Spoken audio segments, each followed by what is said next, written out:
Welcome to Hashtag The Leader I Want, Senatorial Debates. I'm Maria Ressa. Today we're coming to you live from the University of the Philippines in Diliman, Quezon City. We're here at the School of Economics Auditorium. Rapplers bringing you this debate with our partners in PH Vote, Globe, 7-Eleven, Facebook, Twitter, RH Manila Broadcasting Corporation, and Media ng Bayan, PTV4, and its partner, The Standard. We are live now on PTV4, Media ng Bayan, and on Rappler, and will be replayed on DZRH. For 3 Fridays this April, we're bringing you a senatorial debate in a different school. Last week it was AMA University. Today we're at the University of the Philippines. Next week, we'll be at Far Eastern University. All in all, we hope you will get to see the top 18 senatorial candidates in the latest surveys, because these elections are crucial. You got to make sure you vote, okay? In front of us today, there are 6 candidates for senators. Thank you so much for coming. Please welcome from your left in alphabetical order, independent candidate Walden Bello.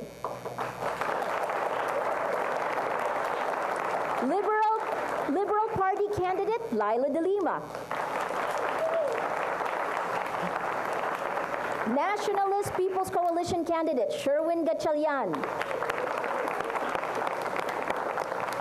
The podium there, Bayan Party candidate Richard Gordon. He is stuck in traffic. He is not going to make his way here, so he'll come up on stage. And next to that empty podium, next to Dick Gordon, is Liberal Party candidate Risa Ontiveros. And finally, independent candidate Junicio Santiago. Thank you very much. For those of you watching on cell phones and computers, you can follow Rappler's live blog, where our editors summarize and provide context to the statements our candidates make. You can vote on the mood meter, and for our online poll, vote for the winner in each round. Please use the hashtag #TheLeaderIWant when posting your reactions and questions on social media. We are crowd, so go ahead and send them. Let's begin. For this segment, each candidate will have 3 minutes to answer a very crucial question. They will hear this. So candidates, you will hear this sound when you have 30 seconds left.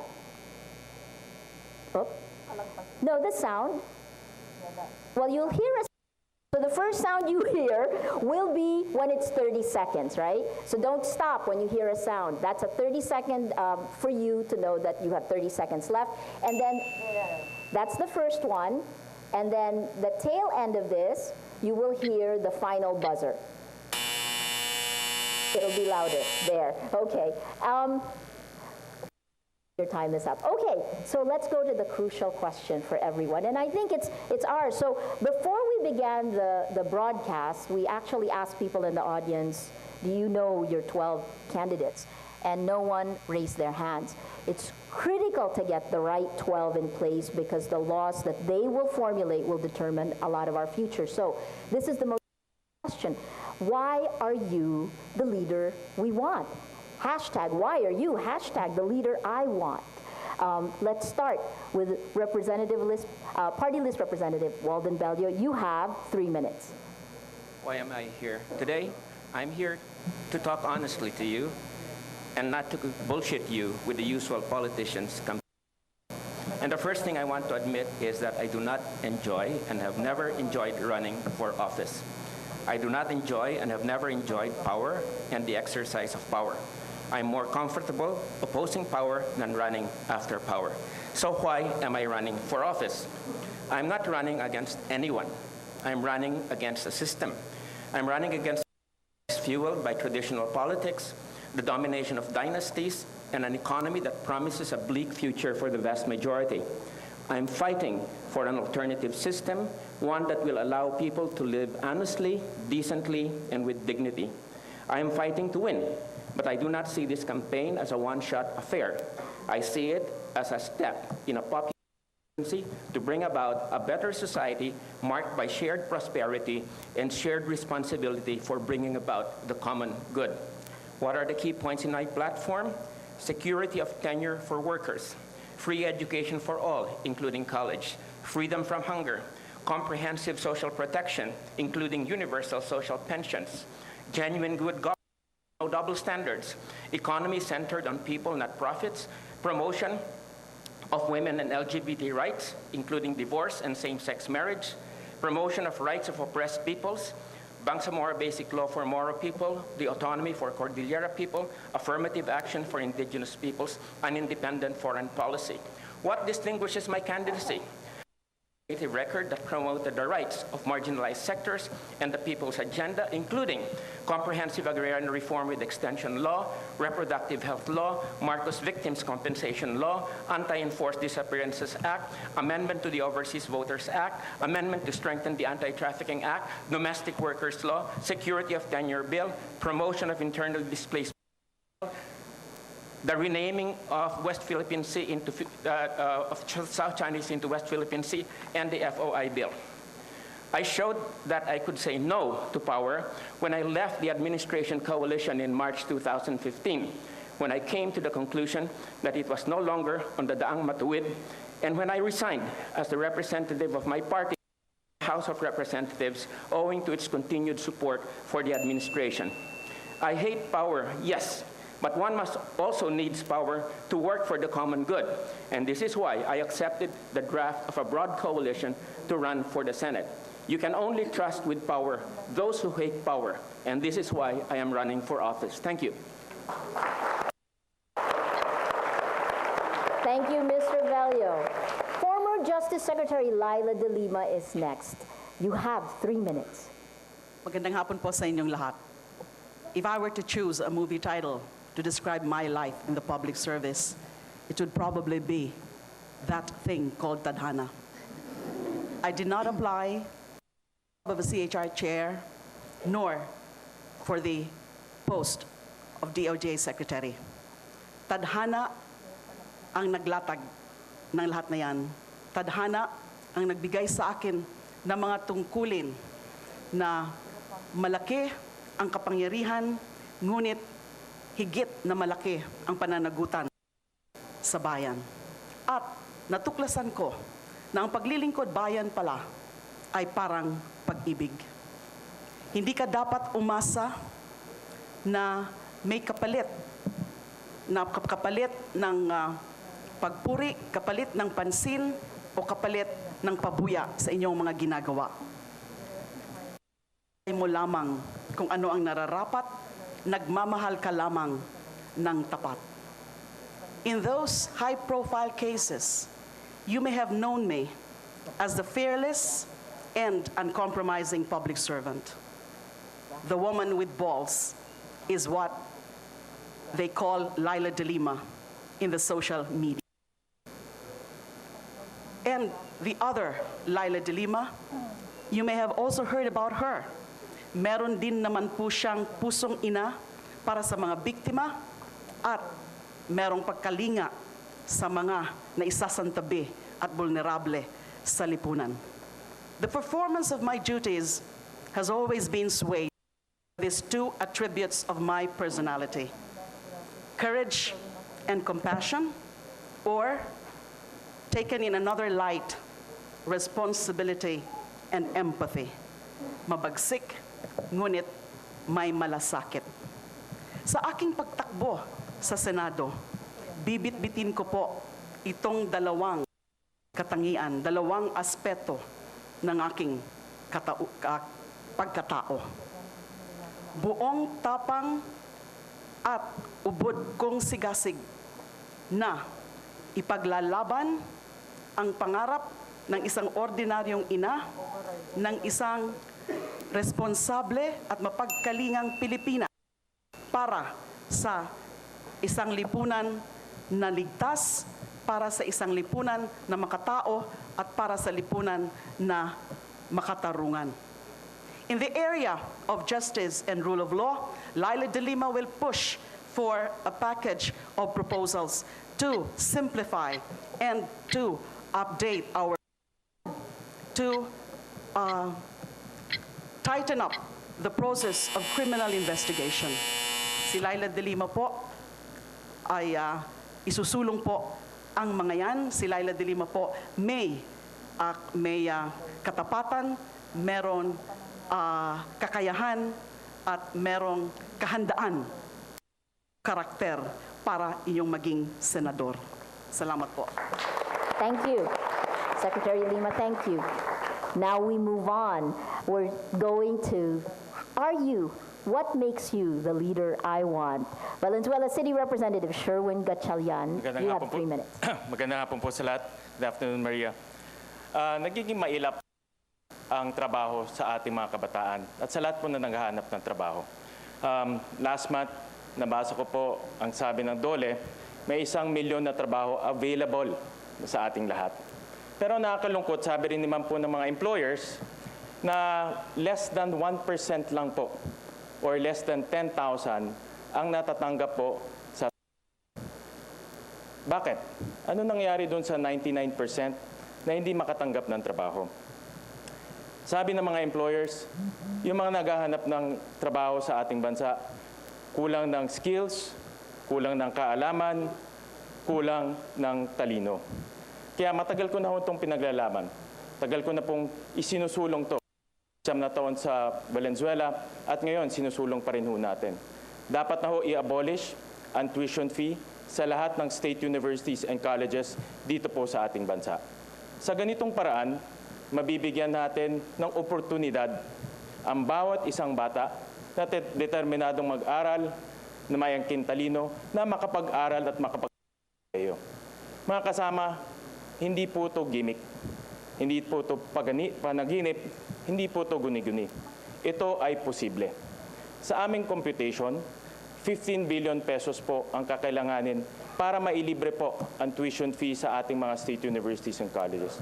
Ang makikinabang ho dyan, 1.5 million students sa Pilipinas. Sa isang tingin, ang 15 billion mukhang malaki. Pero kung kumpara ho natin to sa pork barrel, 220 billion po ang pork barrel.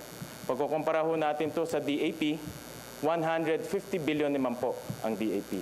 Kaya hindi po pwede maging dahilan ng ating pamahalaan na walang pera at hindi kaya bigyan ng magbukasan sa pamamagitan ng magandang at dekalidad na edukasyon sa kolehiyo ang ating mga kabataan. Yun po ang aking sinusulong, yun po ang aking paglalaban. Magandang hapon po. Thank you, Sherwin Gatchalian. Now we move on to Women's Advocate, Risa Ontiveros. You've got the floor for 3 minutes. Magandang hapon po sa inyong lahat. Simulan ko ito ni Ana.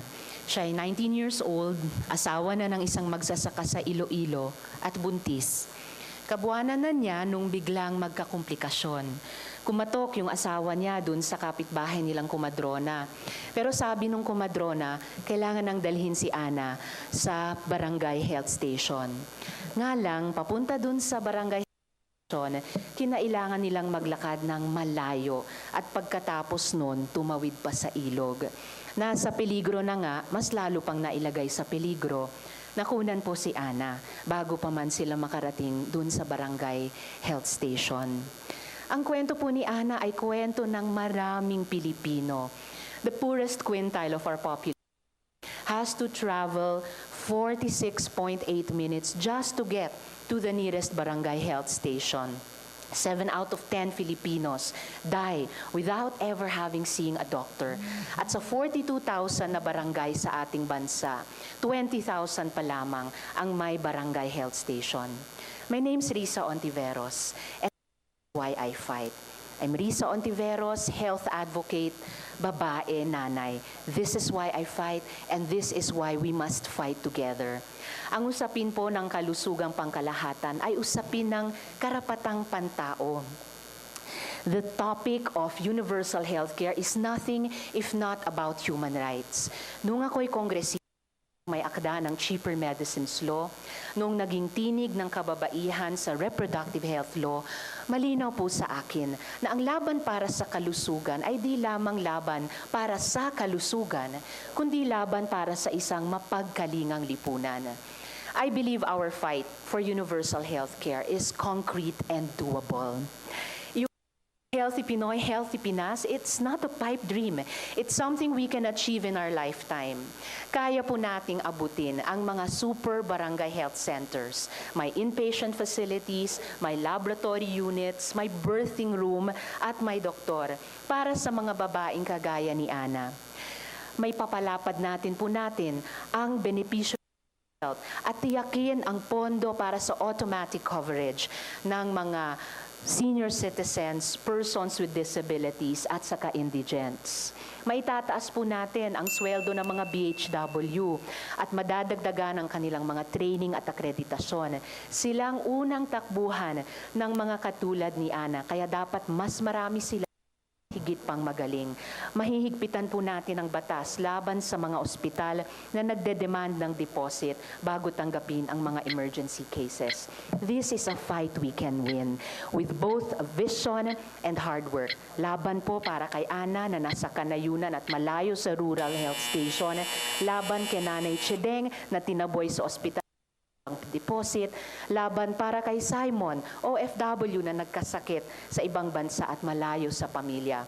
For them, and with all of you, I'm ready to get to work. Maraming salamat po. Thank you.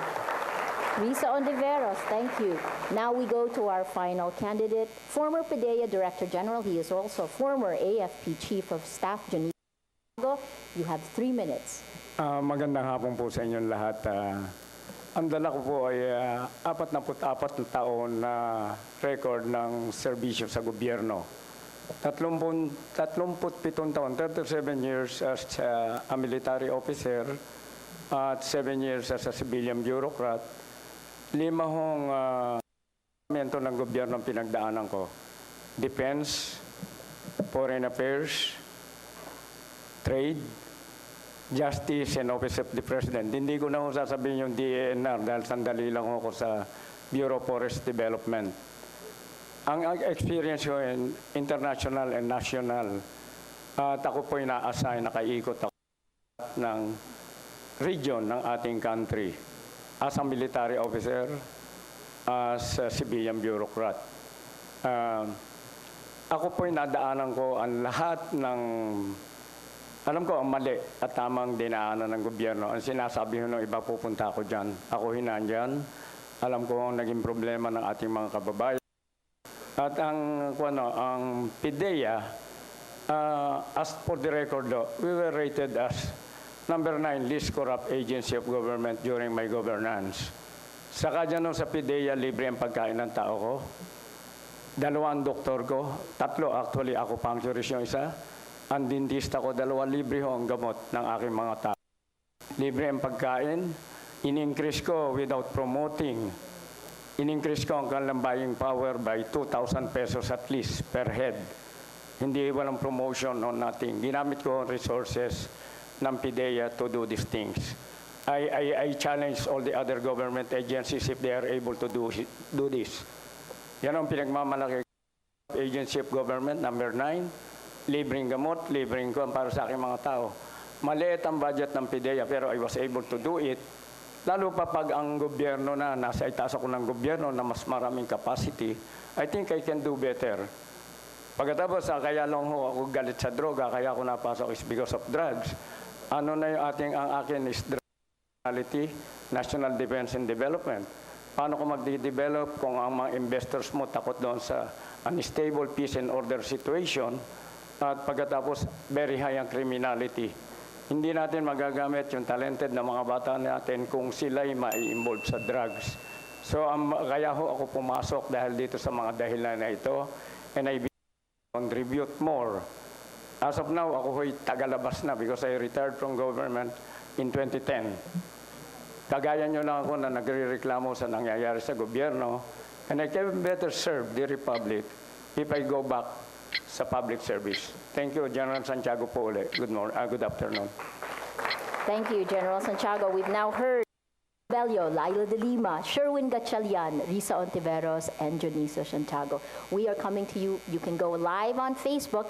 The Facebook API that gives you a multi-camera setup was just rolled out 2 days ago. You will see it there. And live on YouTube, live on PTV4. We're going to be right back for the issues, questions, and answers portion. Stay with us. Use hashtag the leader I want or questions and reactions on social media. See you soon. We're at commercial gap for TV, but we're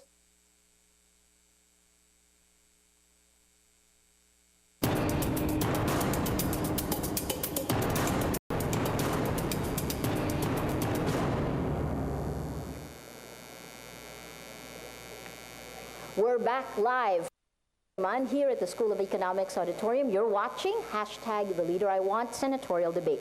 Now we're moving on to issues Q&A.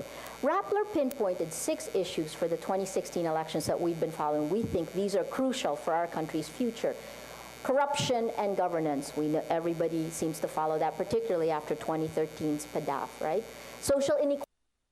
The gap between the rich and the poor, Muslim versus Christian, straight versus gay. Social inequality, we leave no one behind. 3, disasters and climate change.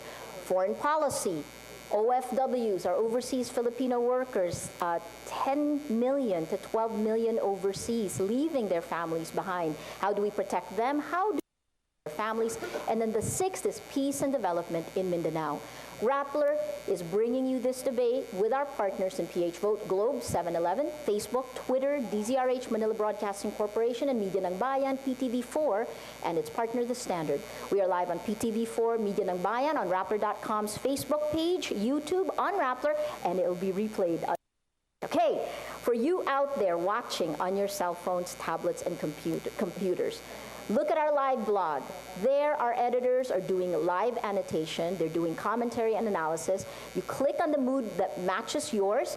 We'll also have a live survey to choose the winner of each round. We've just heard everyone tell us why they should get your vote. Use # and post your reactions and questions on social media. Now for this one. The issues Q&A. Here, the candidate in the hot seat, and we're going to go in alphabetical order from left to right, has 2 minutes to answer, right? Then another candidate, whatever issue that is, there's several issues where they actually take opposing views or sometimes similar views, right? Another can comment or rebut what the first speaker said for 1.5 minutes. And then the person in the hot seat can rebut that and that issue for 1.5 minutes. You'll hear a sound at the 30-second mark, and that lets you know. It'll do a countdown at 5, 4, and then you'll get the final. Let's start. Excuse me. Yes, please. Question? Yeah, it's Please, go ahead. listed here 3 minutes. You said 2 minutes. 2 minutes. The To 3 answer? minutes is the first one, the first round, right? For this round, you'll have 2 minutes. Okay. Okay, and this is actually a question, and Representative Bello, I will start with you. This is on your own track record, and you gave us a comprehensive lineup of your position on issues. Let's go on security. You opposed the Visiting Forces Agreement and the Enhanced Defense Cooperation Agreement with the U.S. on grounds that these provide no protection for our territories in the West Philippine Sea, right? What specific policies would you propose if elected to the Senate to beef up national defense and security in the absence of that? Yes, well, thank you very much for the question, Reza. And I would also like to say, first of all, that I'm very glad to be here at UP, having taught here for about 15 years. So, hi guys.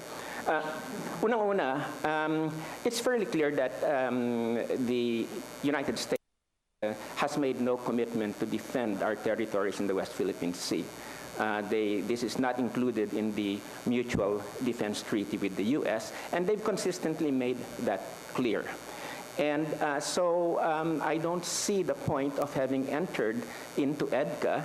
The only thing that it has done is really allow the United States to make the whole Philippines military base in the containment of China. Dehado ho tayo rito. And it's time that we have an independent foreign policy that really pushes the interests of the Philippines instead of pushes the interests of the United States. And I would just like to say na there was a deception in terms of the way that the sold EDCA to us, saying that it was really meant to defend our territories in the West Philippine Sea. What am I advocating?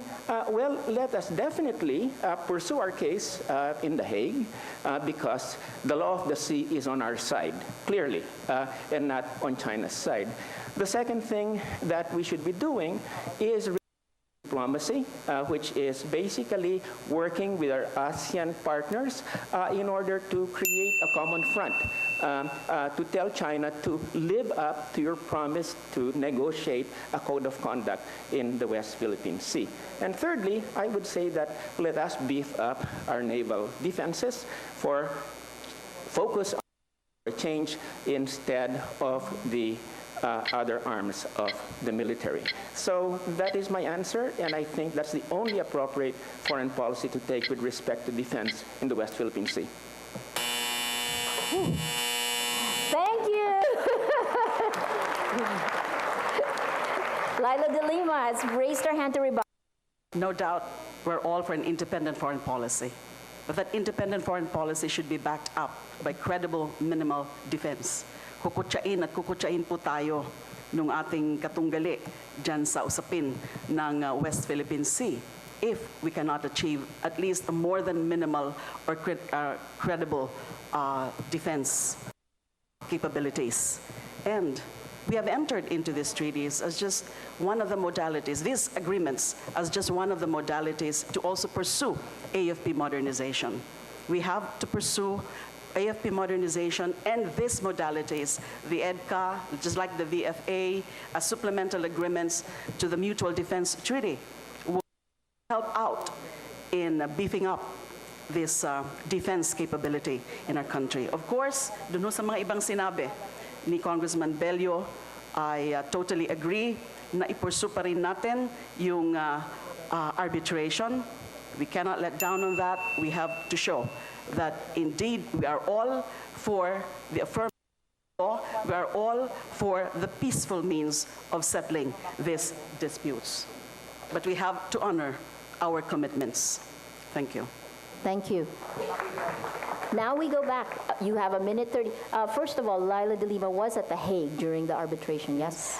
You have a minute 30 to rebut again Yes. if you disagree Yes. with anything. Thank you very much, Justice Secretary. First of all, I've studied U.S. military aid for the Philippines ever since the Marcos era. And let me tell you, what the U.S. gives us is really second and third-hand weapons, Coast Guard cutters that are of World War II vintage, that are really mainly for show rather than for effective defense. The problem with the United States is that it gives you only enough aid to make you continue to be dependent on it. And this has been a pattern. So in terms of AFP modernization, we should strike out on more independent policies and diversify our sources of defense and because in fact there are weaponry that is more sophisticated and better than those offered by the United States. So I would say that let us streamline our naval defenses with swifter and more boats instead of World War II cutters, okay? And let us really pursue diplomacy in ASEAN, including police diplomacy, say with the government of Vietnam to hold joint patrols in the West Philippine Sea.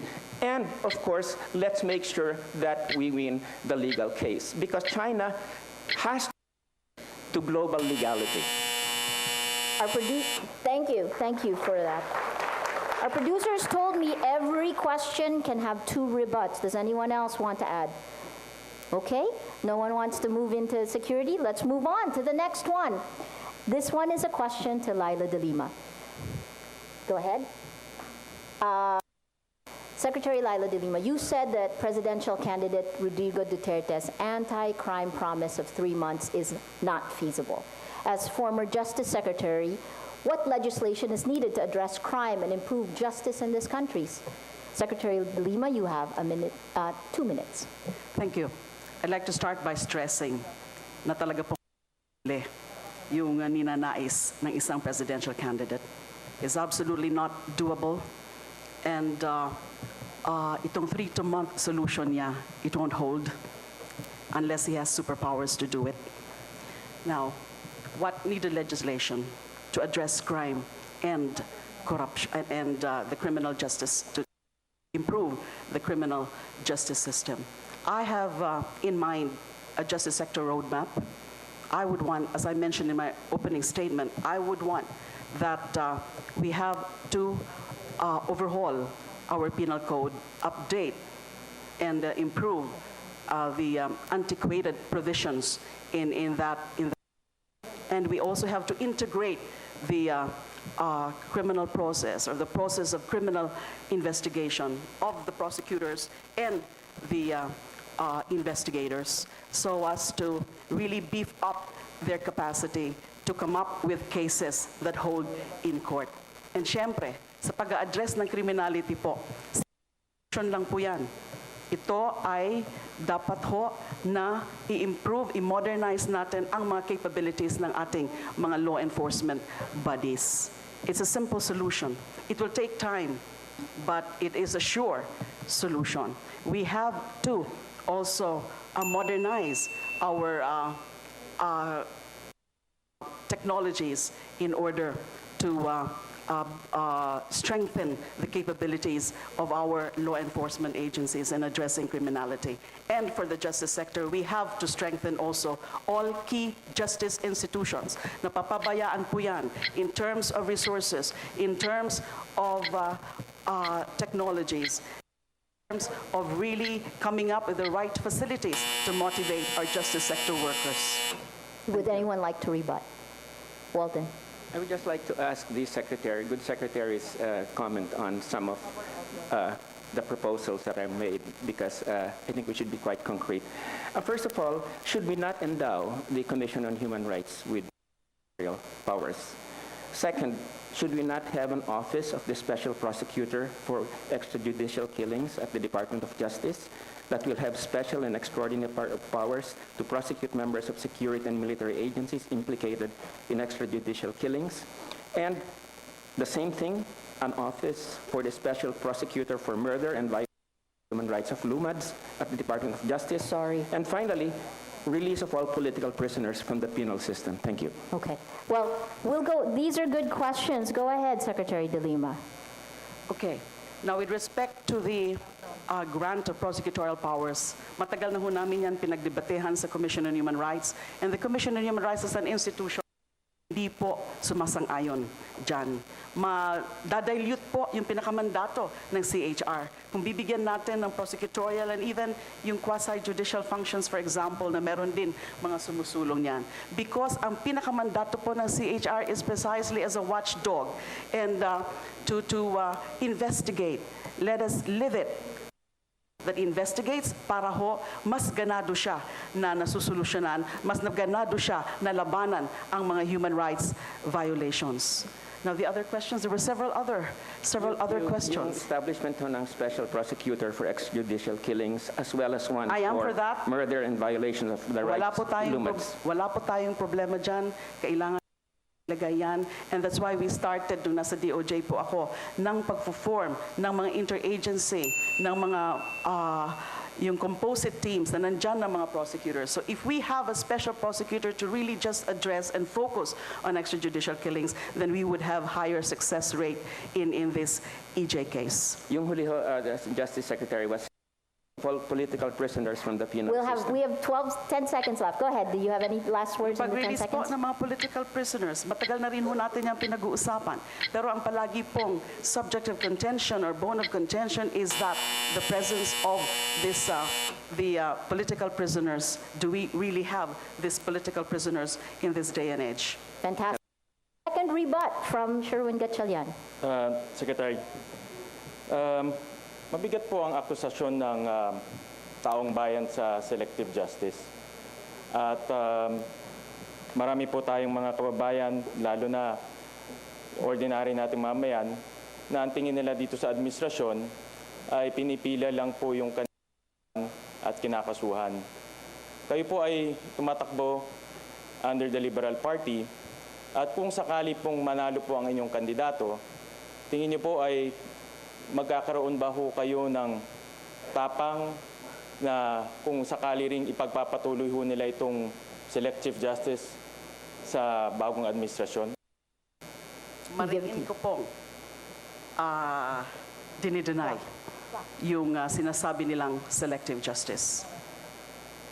Nandyan po yung mga recorded cases. We have filed cases against certain administration officials and hindi naman ho natin kasalanan na yung mga pinakamalalaking mga mga opisyal na na-indict po natin sa PDAF scam ay yung mga nasa oposisyon.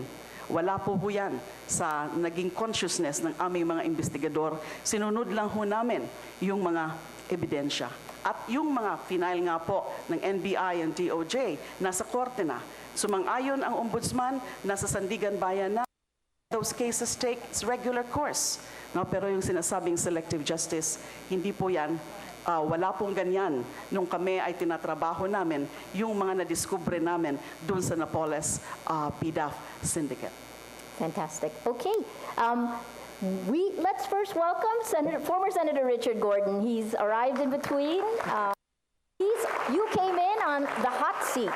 So you kind of see, and what happens in this one is the person who's in the hot seat makes a statement. They've got 2 minutes.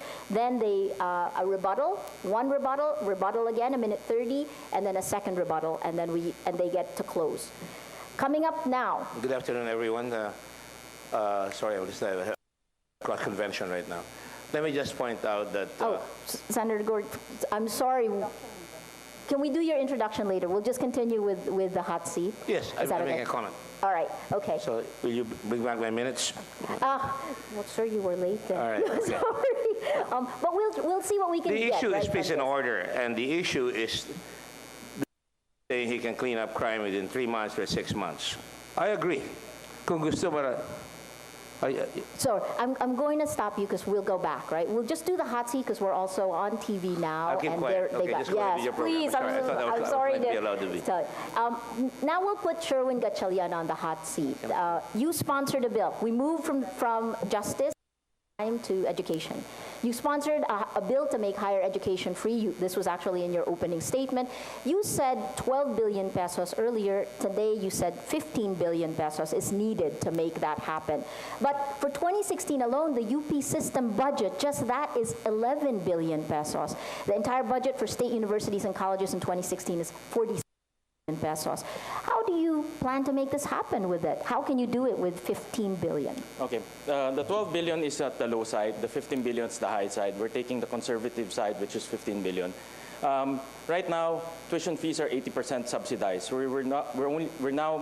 We're proposing to subsidize or take up the left 20% to make tuition fee free in our state universities. This is feasible. We ran numbers twice over, and we think that the 15 billion budget for state universities, for all state universities, is feasible. Rebuttal?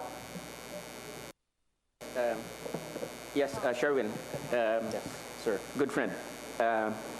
Alam mo, we seem to have a bit of a disparity in terms of our calculations. Kasi yours is 15 billion. Yes.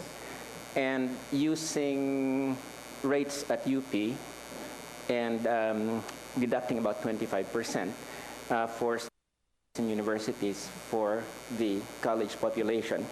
Ang naging estimate ho namin was 150 billion. No? Ito ho ay quality education. So, saan ho kaya nanggagaling yung disparity natin? I think imposible pong 150 billion ho, kung Walden, dahil sa computation, 80% na po ang nasubsidize. So ang sinasubsidize na lang ho natin in natitirang 20%. And assuming we double the enrollment, take into account the growth rates, and double the budget to 30 billion, it's still affordable. Kagaya na nasabi ko kanina, PDAF is about 220 billion, PDAF is about 150 billion, so another 30 billion is really a drop in the bucket. So I think we really need to go through our figures together because I... Thank you po, sir. Next rebut. Anyone else has a rebut? Risa. Hindi po rebuttal pero isang comment. Exciting talaga yung prospect ng libreng tertiary education. Ito sinisimula ng pag-usapan ng mga education reform advocates on the heels of yung pag-roll out ng K-12 at yung pag-uusap ng mga university and colleges presidents, ano yung vision nila ng tertiary education for the Philippines. Mangangailangan niya ng pagbabago sa pag-iisip natin tungkol sa private and public education in the Philippines. Kung magsusulong sistema ng abot-kaya o libreng at dekalidad na edukasyon. Hindi lamang sa basic education sa public sector tulad ng iniutos ng konstitusyon, pero pati sa tertiary education. And there are models, including in other countries, na pwede nating pag-aralan dyan sa pagdisenyo ng sarili nating sistema.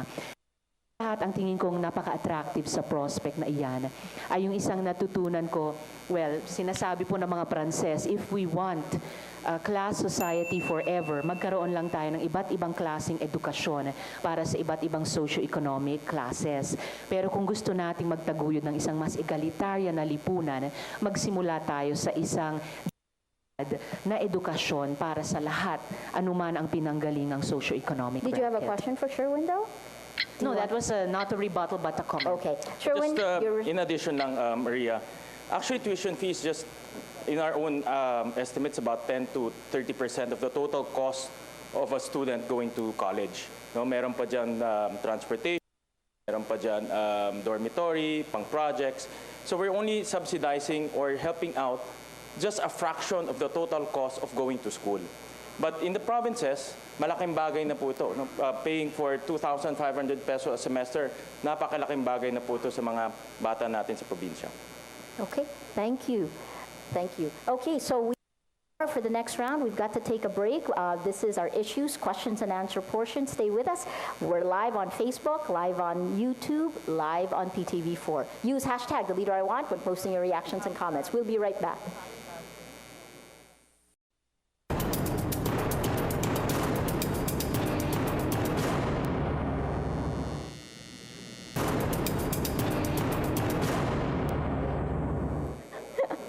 Hello and welcome back. We're in the issues Q&A portion. It is the hot seat. Sorry, it is the hot seat portion now, and on stage is former Senator Richard Gordon. We're going to give him 2 minutes since he missed the first round. 2 minutes. Okay, my producer says you have 3 minutes. Okay. You have 3 minutes to tell us why you are the leader we want. Hashtag the leader I want. You have 3 minutes. Leadership, integrity. When you choose a leader, you try to choose the most suitable one. And you have to prove your leadership. And I have been a Constitutional Convention delegate and a lawyer. I was a student of law school at the time, and I became a Constitutional Convention delegate. So I pretty much know what I'm talking about when it comes to Congress or the laws, etc. And then I became mayor, practicing law for 5 years in Accra, and I became mayor of Olongapo for 13 years. So I know local government very, very well. We did the color code, we did disciplining, we did peace and order. Ours was a very peaceful town when I was mayor. And then I became, chairman of Subic Bay under very difficult circumstances. Pinatubo attacked us. We lost our homes in Olongapo. And then the Senate removed the bases, and we had to go out there and grab the bases from them, because if we left it to them, it would have been stolen, like Clark Field and like Sangley Point in previous experiences. Having said that, we did Subic with voluntarism. We made the people sell themselves. Through their honesty, we were able to get investments. In 6 years, we had $200 million worth of investments, and certainly 200,000 jobs and $300 million worth of investments, $3 billion worth of investments. And then I went on to tourism, where we did Wow Philippines. And Wow Philippines, as you know, resonated. The government didn't like It's More Fun in Switzerland, which was copied from Switzerland. It's More Fun in Switzerland became It's More Fun in the Philippines. Wow Philippines was a big hit. Domestic tourism grows. Today, we have 50 million Filipinos traveling.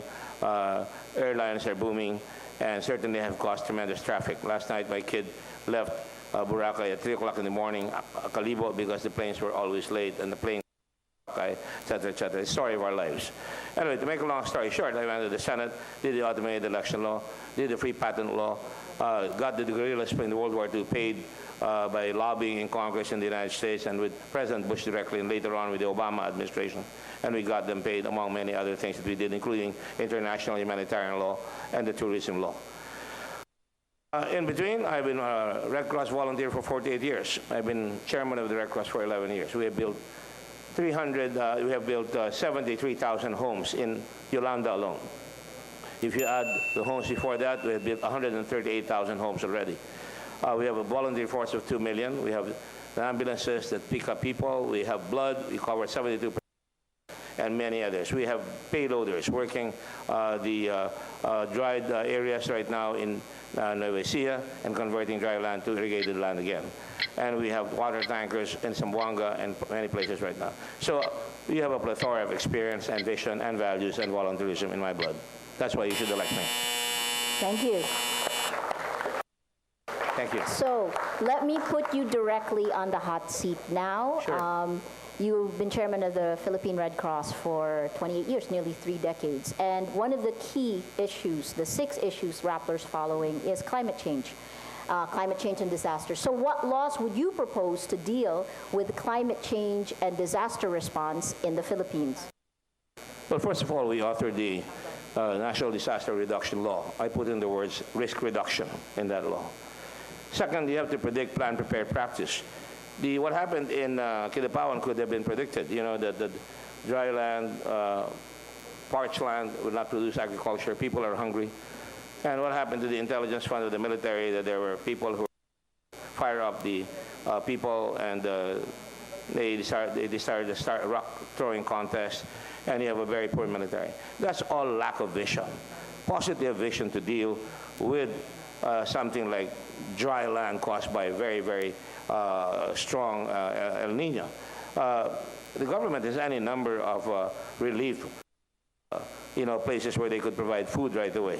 The government could start, they have Tesla, they could have started converting the farmers into other things like payloader drivers, truck drivers, or welders, or painters, or whatever, or plumbers. And they could have done that. But, we go along our merry way. And to deal, for example, with El Nino, there is dry land, and you can see our payloader on the screen. You can see what happened in Nueva Ecija, and you can see what has happened afterwards. That happened because all the trees in the mountain ranges of the Sierra Madres have been cut, and erosion came in. And this has been going on even without El Nino. And it's gotten worse because of El Nino. And now if you look out over there, you can see that the dry land that we worked on, corn is now growing all kinds of vegetables. So we're doing it as we do it. In other words, what you need is vision to cover it. A lot of education to the farmer, that they're going to have to face up to the challenges of El Nino, and now La Nina with flooding. And you have to really convert and make the farmer multitasking, get him to do other things, get him to do other jobs, get his family to get into other business. And if you don't do that, then you're going to have a difficult time helping our people, and it's going to be always the same scenario. Palaasa ang tao, umaasa sa gobyerno na hindi marunong ang gobyerno. Who wants to rebut? Lyda.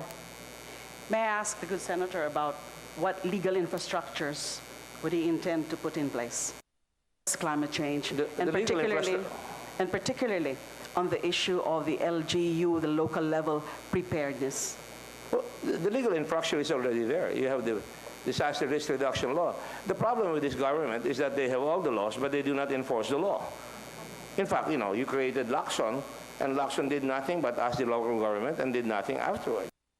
The government should be asked about that. They spent a lot of money on that. The legal infrastructure, there is Lauren Legarda authored the environmental law a long time ago, and yet nothing is being happened. The trouble is, we're going into boutique politics in our legislation, and certainly with a weak government who doesn't know how to implement the law, who doesn't know how to educate the people, who doesn't know how to, you're going to have what we have. And indifferent people, apathetic, hopeless, they're waiting for things to happen. If you wait for government, puputi ang buhok mo, hindi magagawa ang dapat gawin. So the legal infrastructure is there. What you need is enforcement of the law. It's just like, for example, you have penal systems in this country, and yet why do we have people going to jail with air-conditioned rooms?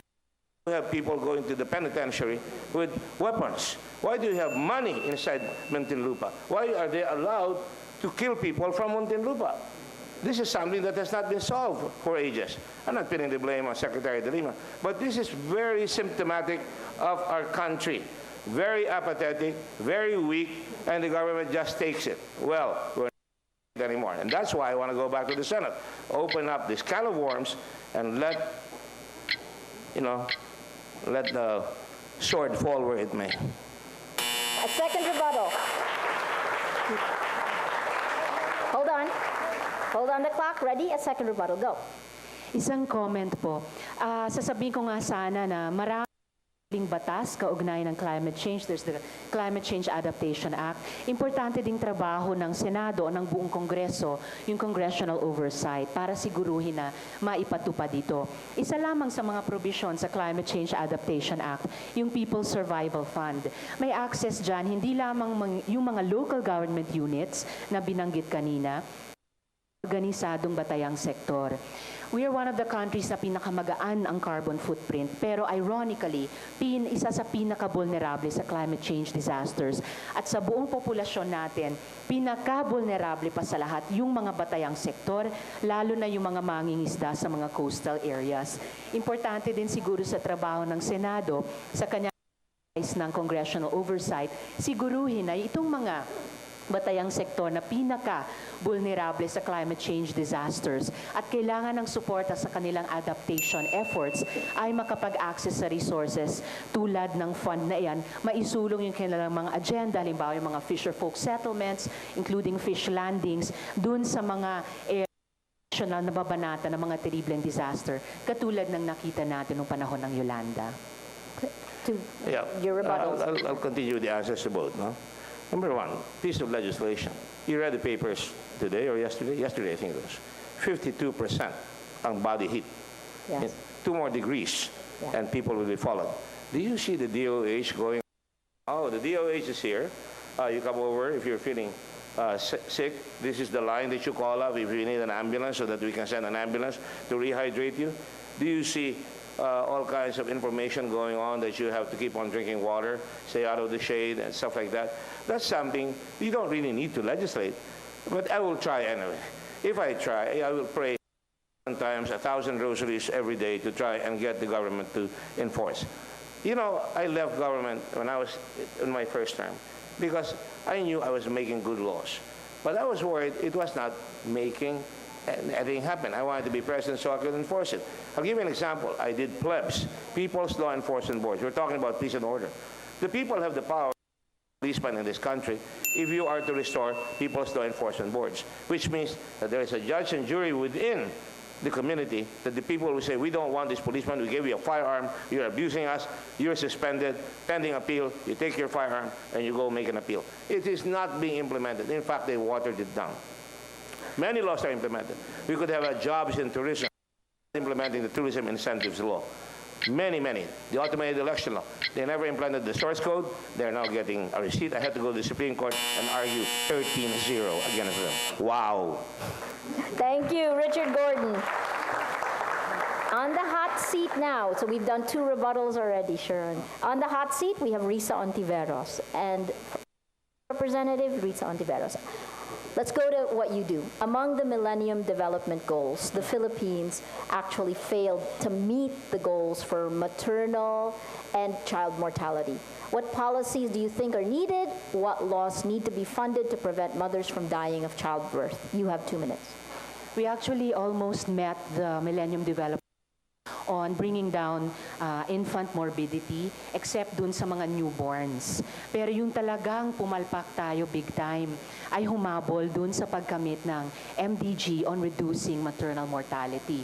Double tragedy yun, double na nakakalungkot kasi globally naibaba ang MMR. Pero dito sa Pilipinas ay maas. Siyempre, yung isang ituturo ko ay yung hindi pagganap na napatutupad yung reproductive health law bilang isa sa mga batas na may kinalaman sa maternal and child health at bilang isa sa mga batas na may kinalaman sa kabuuang pangkalahatang kalusugan ng ating mga mamamayan. Yan po na isa na uphold ng Korte Suprema bilang konstitusyonal. Nasa shop na lang po ng executive maipatupad ito kahit sa harap ng ilan pang mga hamon na lumilitaw sa implementasyon nito, whether mga city ordinance o kaya TRO sa Korte Suprema sa isang partikular na modern family planning supply o yung ng 1 bilyong piso sa budget para sa pag-procure ng Department of Health ng family planning supplies. Itong mga ito hindi naman po bibitawan ng RH advocates. And even more broadly than that, kailangan talaga magsulong tayo ng isang barangay-based na health delivery system. Kaya po yung tinataguyod kong super barangay health centers. Ang mga ito po ay may primary healthcare orientation para dun pa lamang sa barangay.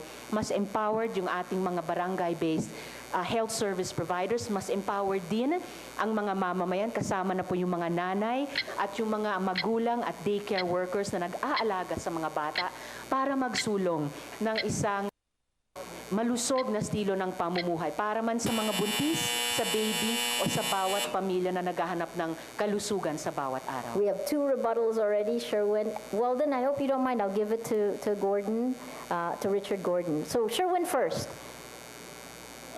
Thank you, Riza.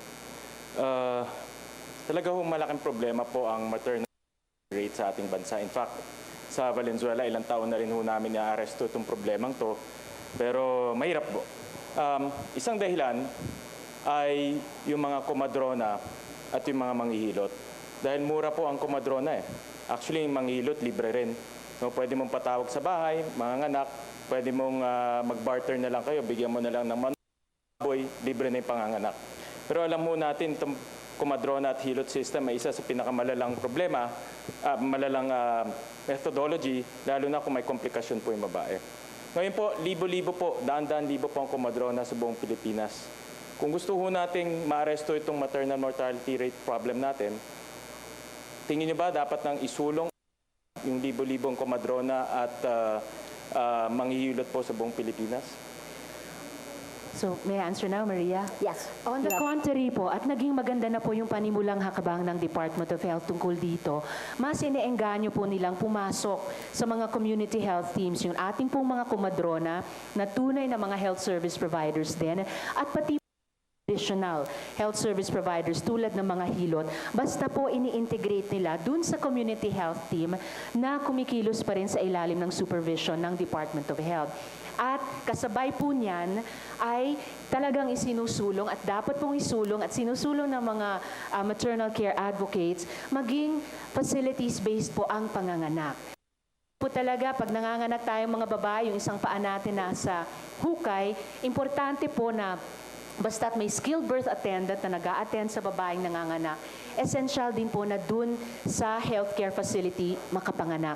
Para kung magkaroon man ng komplikasyon, ay kaagad po itong maagapan. Yun din po ay isang magiging ng Super Barangay Health Center na may birthing room ito at may doktor. Isama na po natin yung mga komadrona na marami po sa kanila ay nagsisimula na rin magtayo ng kanilang lying-in clinic bilang qualified partner ng PhilHealth. Yung mga nurse po natin at huwag kalilimutan ang ating pong mga dakilang barangay health workers, frontline health service providers at sakuna ay kasama sa wave of first responders. Thank you. Second rebuttal comes from Richard Gordon. Thank you. You know, we're all together on this matter of health. 8 out of 10 Filipinos die without ever having seen a doctor in this country. We did not make the Millennium Goals. That is a very, very telling statement. Our country, a country that produces a lot of doctors and a lot of nurses that cannot even go to the provinces. You mentioned barangay health workers. I was talking with them in Cebu. The other day, kausap ko sila, lahat umaangal. Ang binibigay silang allowance, 50 pesos, maswerte kung nasa syudad sila, binibigyan sila ng 5,000 a month. Yung iba, depende. In other words, depende sa hilig, no? Short, people will continue to die. Dentists are practically absent in our schools. A lot of our kids have dental caries. A lot of our kids have malnourishment, and therefore they will not be able to grow up. Do you think the Aquino government has failed to really, I mean, let's call a spade a spade. What can be done by the next administration para hindi, no, kasi nandiyan kayo sa Liberal Party. Ano ang magagawa natin sa susunod na administration para magawa at matapos itong programa na umabot tayo sa MDG? Siguro, move Dick Gordon to the Senate. MDG. Electioneering yun ah.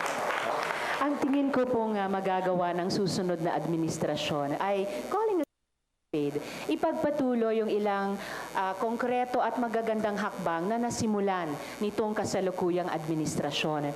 Yung pagpapalawak po ng universal enrollment ng mga Pilipino sa PhilHealth hanggang 92% o mga 93 milyon nating mga Pilipino. Yung pag-deploy actually ng mas maraming doktor, mas maraming nurse, mas maraming kumadrona pag-engage sa mga BHW, bagamat kulang pa ang bilang nila at kailangan pang patuloy na ayusin ang deployment nila, lalo na po sa mga unserved at underserved communities, mga doctorless barangays.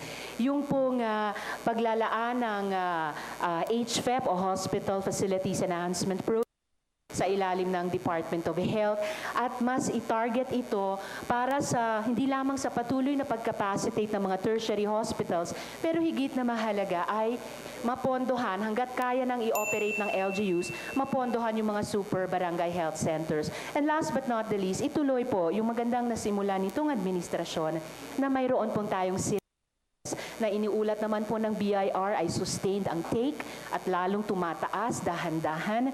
Ito po ay sa tingin ko pwedeng pag-usapan sa national government, paghanguan ng pondo para dyan sa super barangay health centers at para din po sa pagtaas at paggawang pantay nationwide ng mga sweldo at benepisyo ng mga BHW.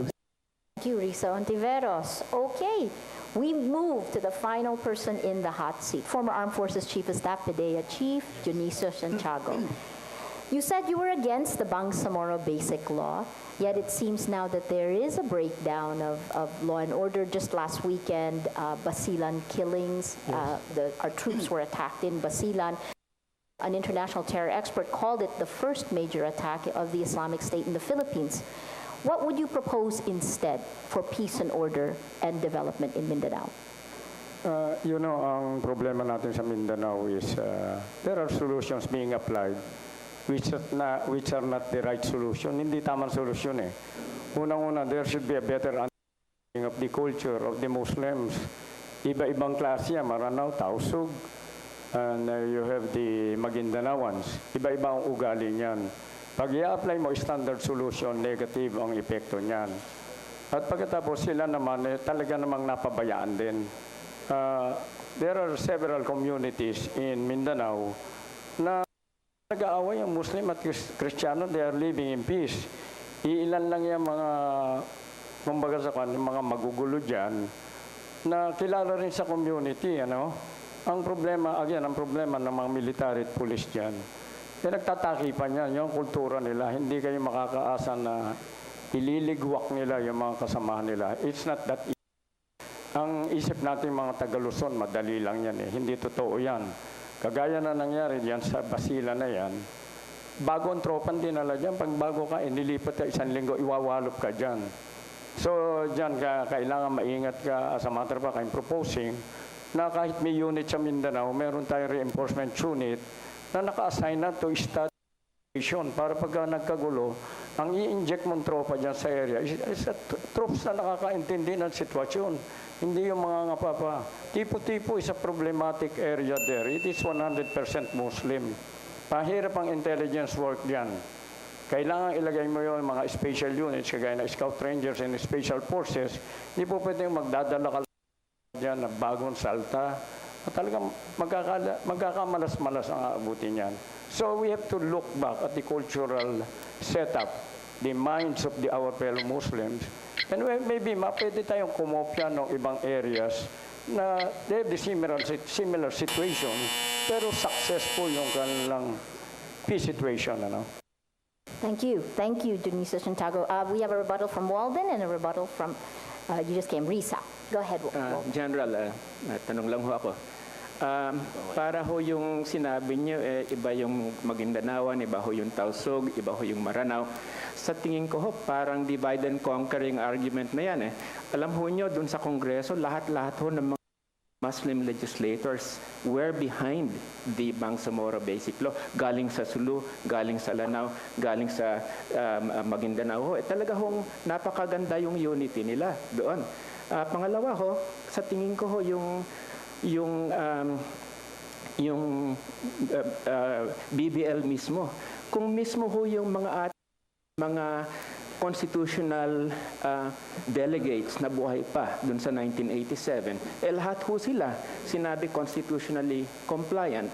And then, yung militar natin, sinabi naman ho nung militar natin, kailangan natin yung BBL kasi ito yung solusyon sa kapayapaan sa nangyari lang ho rito nasira dahil ho dun sa illegal na mamasapan o raid. Pero I think let's go beyond that and say it is a good law. It needs to be passed in order to satisfy the needs of the Moro people for real autonomy. Hindi ho ba it's a very reasonable position na ibigay ho ito sa ating mga kapwa Muslim ho na our brothers and sisters? Napakasimple ho ng approach nyo dyan Actually, nagsasalita dyan, hindi naman nakausap nyo ba yung people on the ground? Sa Kongreso kayo nakikipag-usap, yan sa kongresista, nako, gusto lang niya maboto Pumunta kayo at makipag-usap kayo sa mga tao doon. I'm very much the Muslims. Kabisado ko ugali nila. Everybody wants peace. But there are unconstitutional provisions of BBL. I'm a member of the board of the PhilConsa. Napakakapal yan. Wala tayong time para pag-usapan dito yan. Pero kung wala kaming problema sa BBL, na ito'y walang constitutional infirmities, huwag natin sundan. Ang kagaya ng nangyari sa MOA AD, pinasa, pagkatapos declared unconstitutional. We wasted a lot of money and effort. Debatehan for so many years. Pagkatapos unconstitutional. Ang gusto ko lang mangyari dyan, ayusin natin yung mga hindi pinag-aagrihan para pagpasan yan, pag-move yan, wala nang constitutional challenge. Huwag natin pagurin ng tao, huwag natin ubusin ng pera, puro debate, pagkatapos mangyayari, sasabihin nyo, automatic, the Bible is the Constitution. Anything that does not follow the Constitutional, and the Constitution and the law, forget it. Huwag na lang tayong magpa-elect sa Senate. Huwag na tayong gumawa ng batas. Abolish na lang ang Congress. One-man rule na lang tayo kung ganyan. We do not need the Senate and Congress kung i-violate natin ang law.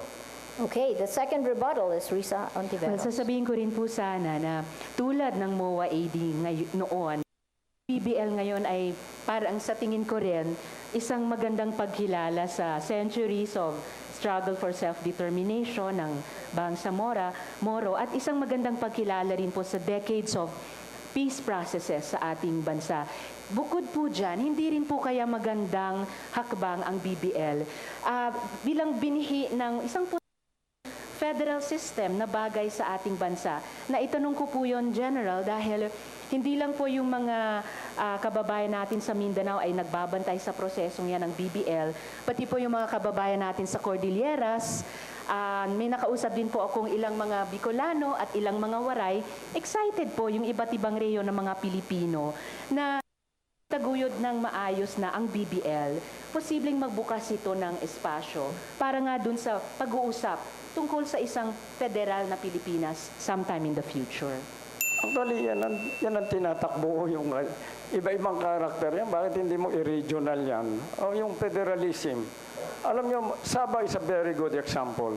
So, predominantly Christian, contrary to the belief of the others, it is predominantly Muslim. Alam nyo, sa Sabah, meron silang certain degree of autonomy. Bibigay natin yan. Kahit na Malaysian ka, hindi ka pwede magtrabaho sa Sabah kung wala kang work permit from the state government of Sabah. At pwede natin silang bigyan ng kanilang territory like the American Indians. Binigyan sila ng autonomy to manage their own piece of territory. Marami tayong models na magagamit. We are not against it. Kaya lang kung meron kang sub-state, wala sa batas natin yan unitary form of pagkatapos you are creating a sub-state, baguhin natin yun. Ang batas, baguhin natin. We need a law na susundan natin. Sabi ko nga, kung meron tayong batas tapos hindi mo susundin, ba't pa tayo na dito, padibati tayo dito. Back to basic, yan ang batas, sundin mo. Ako, na-issue ako because marami kong sa death penalty, sabi ko sa mga Madrid pare, bibitayin ko yan dahil ang batas nandyan hanggat hindi ko inuutosan ng Presidente. Huwag kayo dito magprotesta sa akin. Pumunta kayo sa Congress, ipa-amend nyo ang law. O ngayon, wala nang death penalty. Ano sino pa bibitayin ko? Thank you. Janisa Santiago was in the ends this portion of the program. For our audience, remember to use hashtag #LeaderIWant when posting your reactions. For the guys who are watching, if you want live commentary and you can vote per mood on each analysis or context, you can catch the highlights on www.rappler.com/phvotedebates. We're going to be right back for the crowdsourced questions. Send them. Stay with us. We'll be asking them.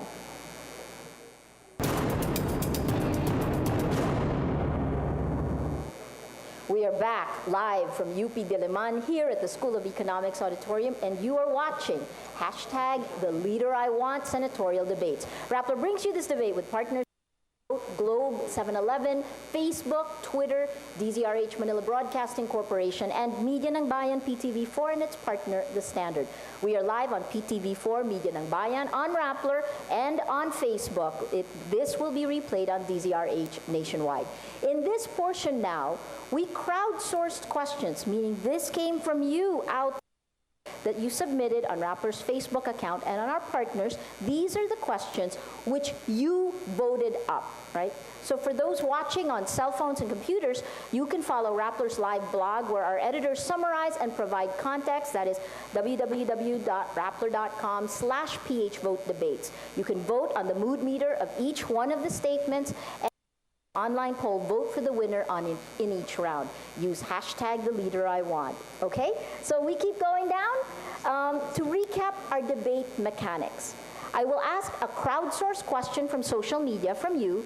The candidate has 1:30 to answer the question, and the candidate can respond for 1.5 minutes. You'll hear a sound when you've reached the 30-second mark, and the final clapper when your time runs out. Okay, so let's go to the first crowdsourced questions. We're in alphabetical order, and we'll start with Representative Walden Bello. This is from Twitter at AbdelukManMD. What do you think of the vote buying system in Mindanao? Will that have a big effect on his part in winning a seat in the Senate? If you get elected, do you have plans to help the Muslim Filipinos in terms of uplifting their lives? Representative Bello, you have 1.5 minutes. The question was a bit complex. First of all, what do I think about the rampant vote buying system?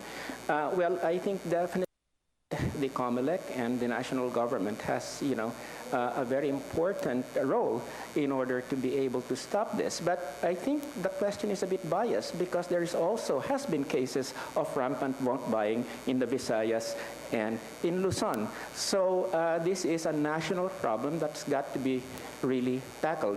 Secondly, the issue is what would I do in order to improve the lives of our Muslim brothers and sisters? Sa tingin ko, klarong-klaro na kailangan ulit natin ibalik yung BBL. No? We have to pass the Bangsamoro Basic Law. We'll have a good discussion on that dito sa darating na 15th Congress. Pero sa tingin ko, meron mga provision ron na siguro pag-usapan natin, especially yung mga portion about the rights of lumads at mga iba pang mga provision. Pero sa tingin ko, this is something that has to be discussed again. Pangatlo, hindi lang yung isang, pero I think there has to be a Marshall Plan for Mindanao in which basically we focus aid and government resources in Mindanao so that 1/3, if not more, of our resources for affirmative action should be focused in Mindanao. So that would be my answer. Thank you. Thank you, Representative Bello. I actually get a follow-up, and this is tailored to your background as an economist. It's clear there's been development. But as our growth rates have increased, our actual incidence of hunger haven't decreased. How can we get, in your mind, how can we get a better trickle-down effect for the development that we're going through? Well, Maria, like throwing a softball at me. because I think we've had a horrible economic paradigm governing the country over the last 30 years. Ito yung tinatawag natin na neoliberal paradigm na todo-todo ang pagbukas ng ekonomiya natin, preferential treatment for foreign investors, bringing down wages to attract raw foreign investors, and basically integrating us into the global economy to serve as export commodities of labor. We've got to move away from that and move towards an economy that really focuses on raising a people out of poverty, that reduces inequality, that allows for national development, because we do not destroy our local entrepreneurs and local traders.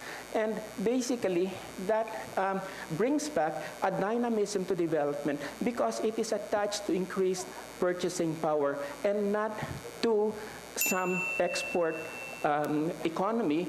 And at a time when export economies and the global economy is drying up, we really focus on improving local living standards, raising wages, and really bringing about, a more egalitarian system. That is the alternative system that we're fighting for.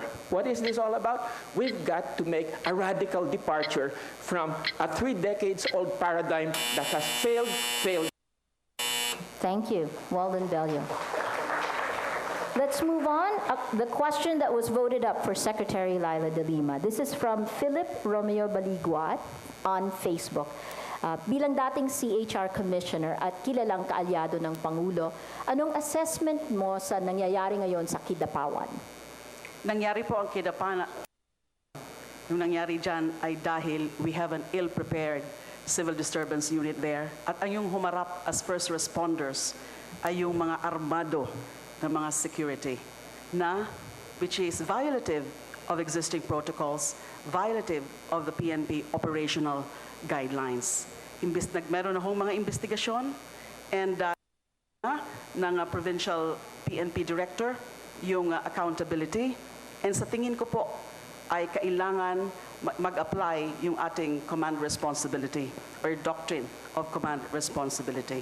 And syempre, doon naman sa usapin na yung mga nag-uudyot, ay sa tingin ko po, hindi na dapat po masyado itong tinitingnan because merong legitimate na grievance yung mga dumalo dyan sa protest action na yan. Of course, there are those that are saying na meron mga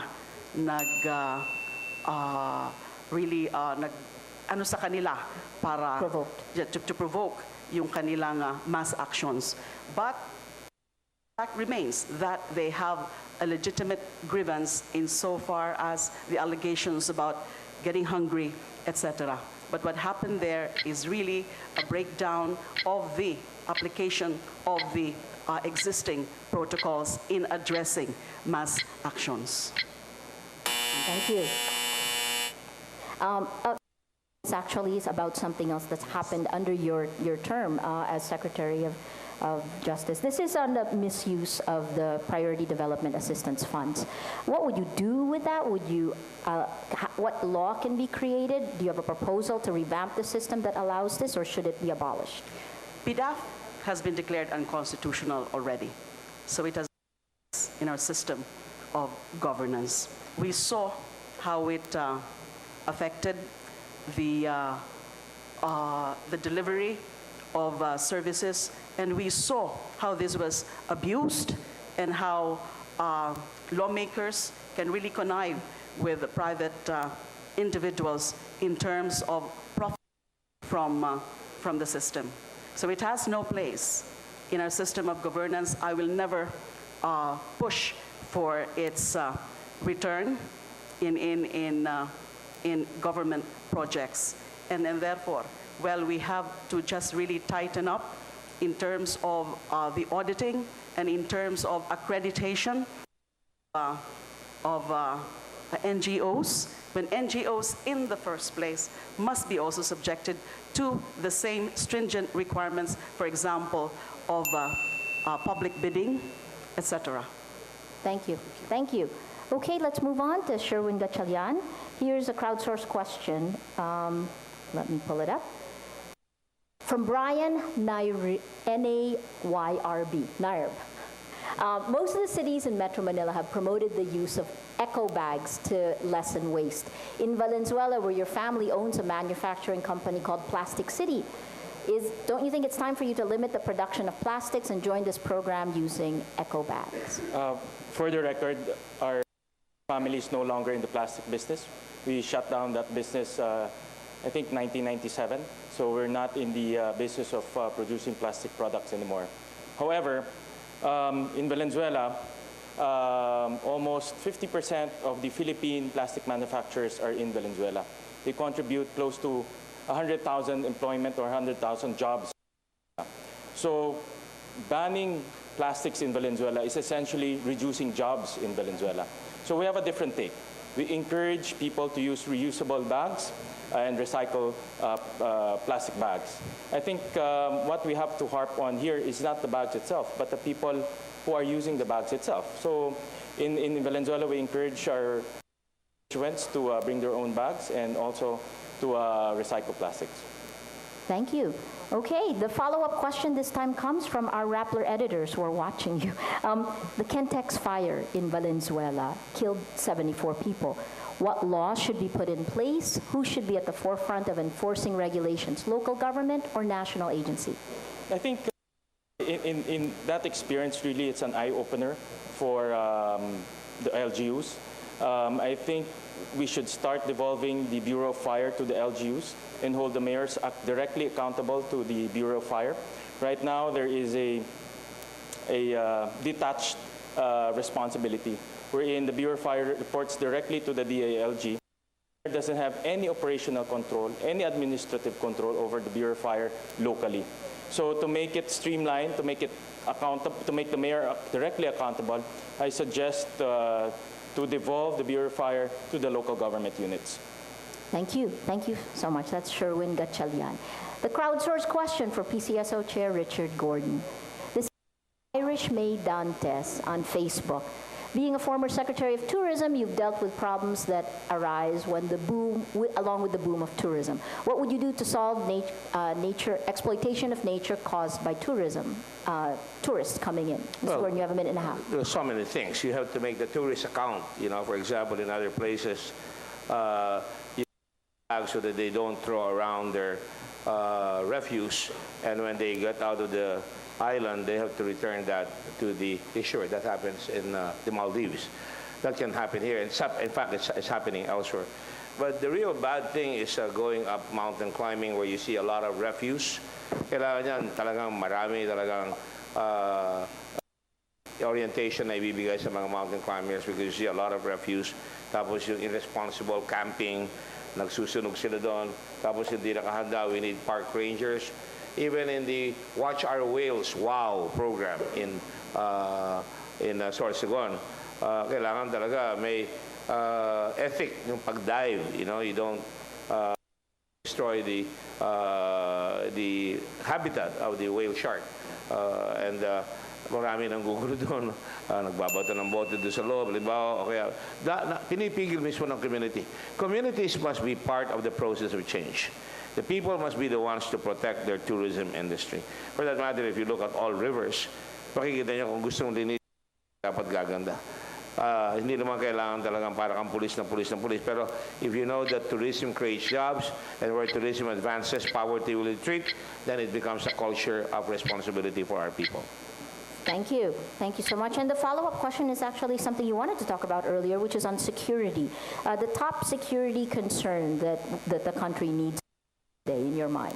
I'm sorry. What is the top security concern that the Philippines needs to deal with right now? What is the top security issue? Is it security? The top security issue that we need to address? Oh, we need closure in many things. We need closure in the Chinese intrusion into the Spratlys, into Scarborough Shoals. When the U.S. Navy was in Subic, the Chinese never dared to go over there.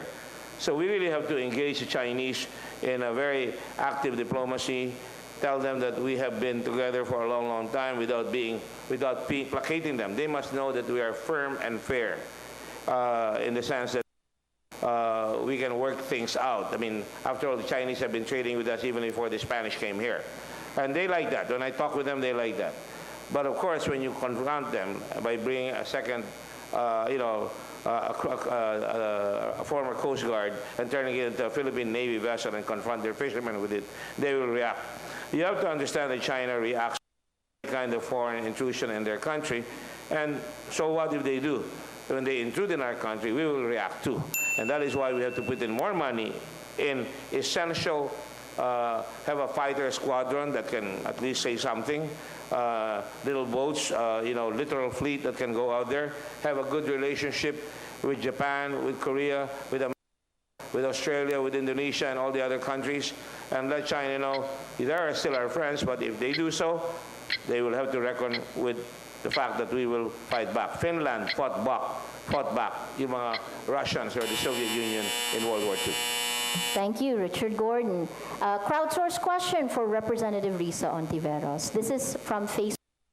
Ira Catherine Gutierrez. As one of the RH pioneers, do you consider the church as a hindrance? Actually, she wrote, a major hindrance in the full development of the country. Why or why not?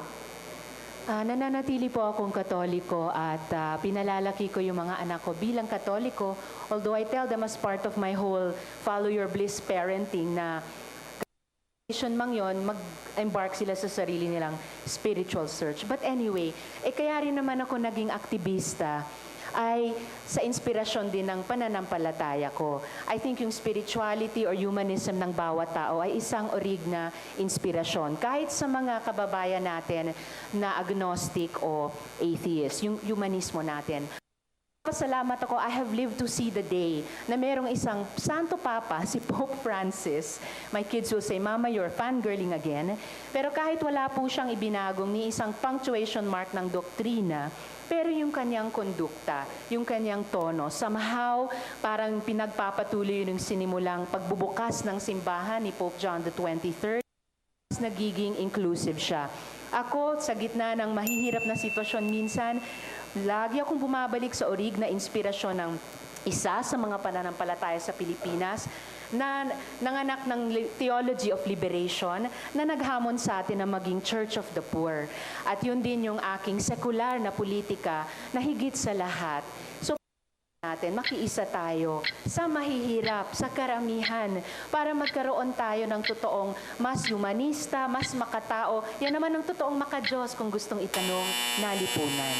Maraming salamat. Risa, the follow-up question on this is, I'm actually going to intertwine another crowdsourced question from Danadel Villar, along with that issue of social inequality and gender inequality. Ito yung tanong ho niya. Ang mga barangay health worker po ang siyang masipag na katuwang ng mga doktor at midwives sa barangay. Kung sakaling maging senador po kayo, ano po ang panukala ninyo para masuklian ang kanilang pagvo-volunteer sa barangay? Well, nabanggit ko rin po kanina, bahagi ng plataforma Sugang Pangkalahatan, yung pagtaas ng sweldo o allowance at benepisyo ng ating mga barangay health workers at papunta rin sa kanilang pagkakaroon ng security of tenure. Para din pagretiro nila sa aktibong pagiging BHW, meron din silang social protection na papakinabangan. Pension man ito o yung life, hospital and other health benefits. Dagdagan din po natin ang mga pagsasanay, training at akreditasyon ng ating mga BHW. Ito po meron ng sinimulan ang UP College of Med. Ng isang BHW, pwede po siyang mag-qualify sa Certificate of Community Health Worker.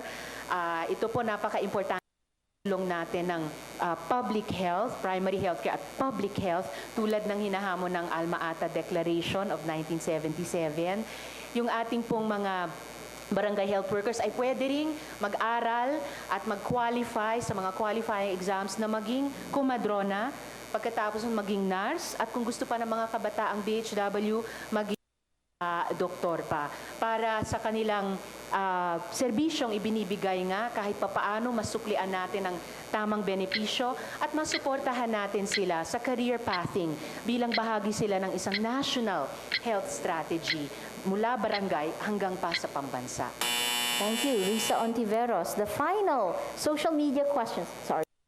We can clap as a whole at the end. This is for former PDEA Chief Janisa Santiago. From Facebook, from Norman Dignos. Can you kill a drug lord? General, ito ho yun. Voted up, #1. Can you kill a drug lord from Norman Dignos? You have a minute and a half. Pagka-identify mo at lalaban, patayin mo. Pero alam nyo, makakausap yung mga yan eh. Pinag-uusapan natin ng barangay. Naniniwala ba kayo ang mga barangay captain? Hindi alam kung sino drug lord sila. Naniniwala ba kayo na ang mayor hindi alam ang nangyayari dyan? Yung police chief hindi alam ang nangyayari? Ang sabi ko sa mga barangay captain na tinatanong ko at walang alam, sabi ko, umalis ka na dyan. Wala kang. So yung mga drug lord na yan, alam nyo, mahirap i-convict. Kaya nga Lord dyan maraming alalay, maraming pinambebenta. Kaya maraming nakakulong dito, yung patakbuhin. Nakakapagbayad sila. Kaya ang problema, pag dumating sa bilibid, nakakulong na, tatalunin ka sa kaso. Maraming tumalo sa akin sa kaso dahil mayaman sila eh. Pero alam ko sila, I submitted the list. Ewan ko kung anong ginawa nila sa listahan. Yung iba, politiko. Nasa narco-politics yung nag-iisip kayo, baka may narco-politics. Hindi baka meron na talaga. Matagal na yan na nangyayari. Kaya, may gagawin kami, maraming solusyon dyan. Gawin natin, huwag nating bigyan ng pagkakataon. Yung mga nagkukuha ng droga, alam mo, yan eh, kung wala kang ingredients, hindi ka makakabuo ng bulang lang. So yan, na ma-check mo yan sa Bureau of Customs na lang yan eh. Checkin mo, para yung mga ingredients na ginagamit nila, wala na lulutuin. Abangan na lang sa yung network natin without our counterparts. Kailangan mo lang naman dyan chemist eh. Pag nakontrol mo chemist, ang chemist natin, puro foreigners. Chemist. So, magagawa ng paraan yan without killing anybody actually. Maraming salamat po. My follow-up question goes to the same topic. I mean, in these campaigns, the surprise, I'm not going to actually ask that, sorry. This is, were you surprised by the fact that in these campaigns, drugs, crime, of the campaigns of Rudy Duterte, who you're also allied with, right? That this has taken so much of national consciousness. Are you surprised by this, and what are you planning? What can you do about it? Which one? The fact that the main issue now, it seems, the spotlight is focused on crime, around crime, law and order. Filipinos seem to be worried about this. It didn't seem to surface before to this degree. What do you plan to do with it?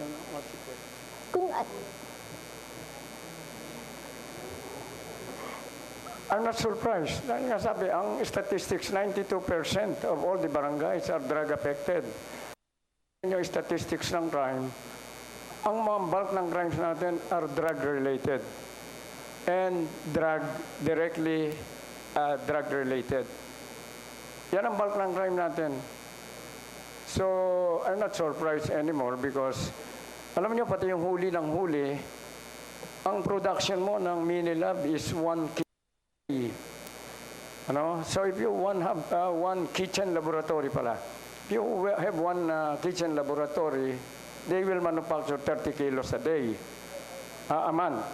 Eh kung 10 kitchen lab yan, ilan na nahuhuli natin gramo-gramo? Walang katapusan yan. So itong droga talagang malaking menace. And I'm telling you, as a commander, I never have any combat casualty. I was a record holder. No death, no dead, no wounded.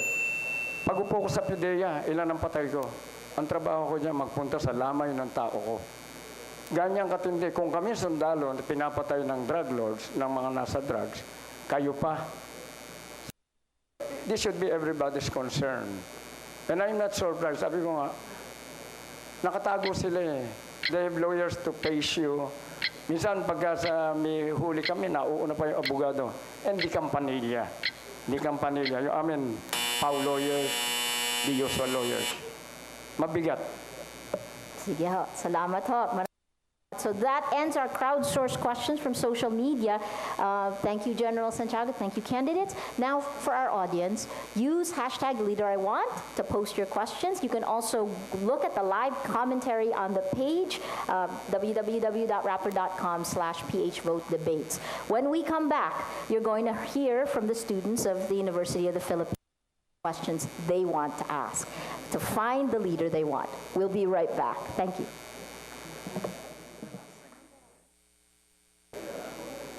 The other way. Hello.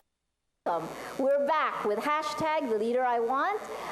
Let's go. Can I go back up to the top, please? Okay, so in this round now, we will have the students at the University of the Philippines asking the questions.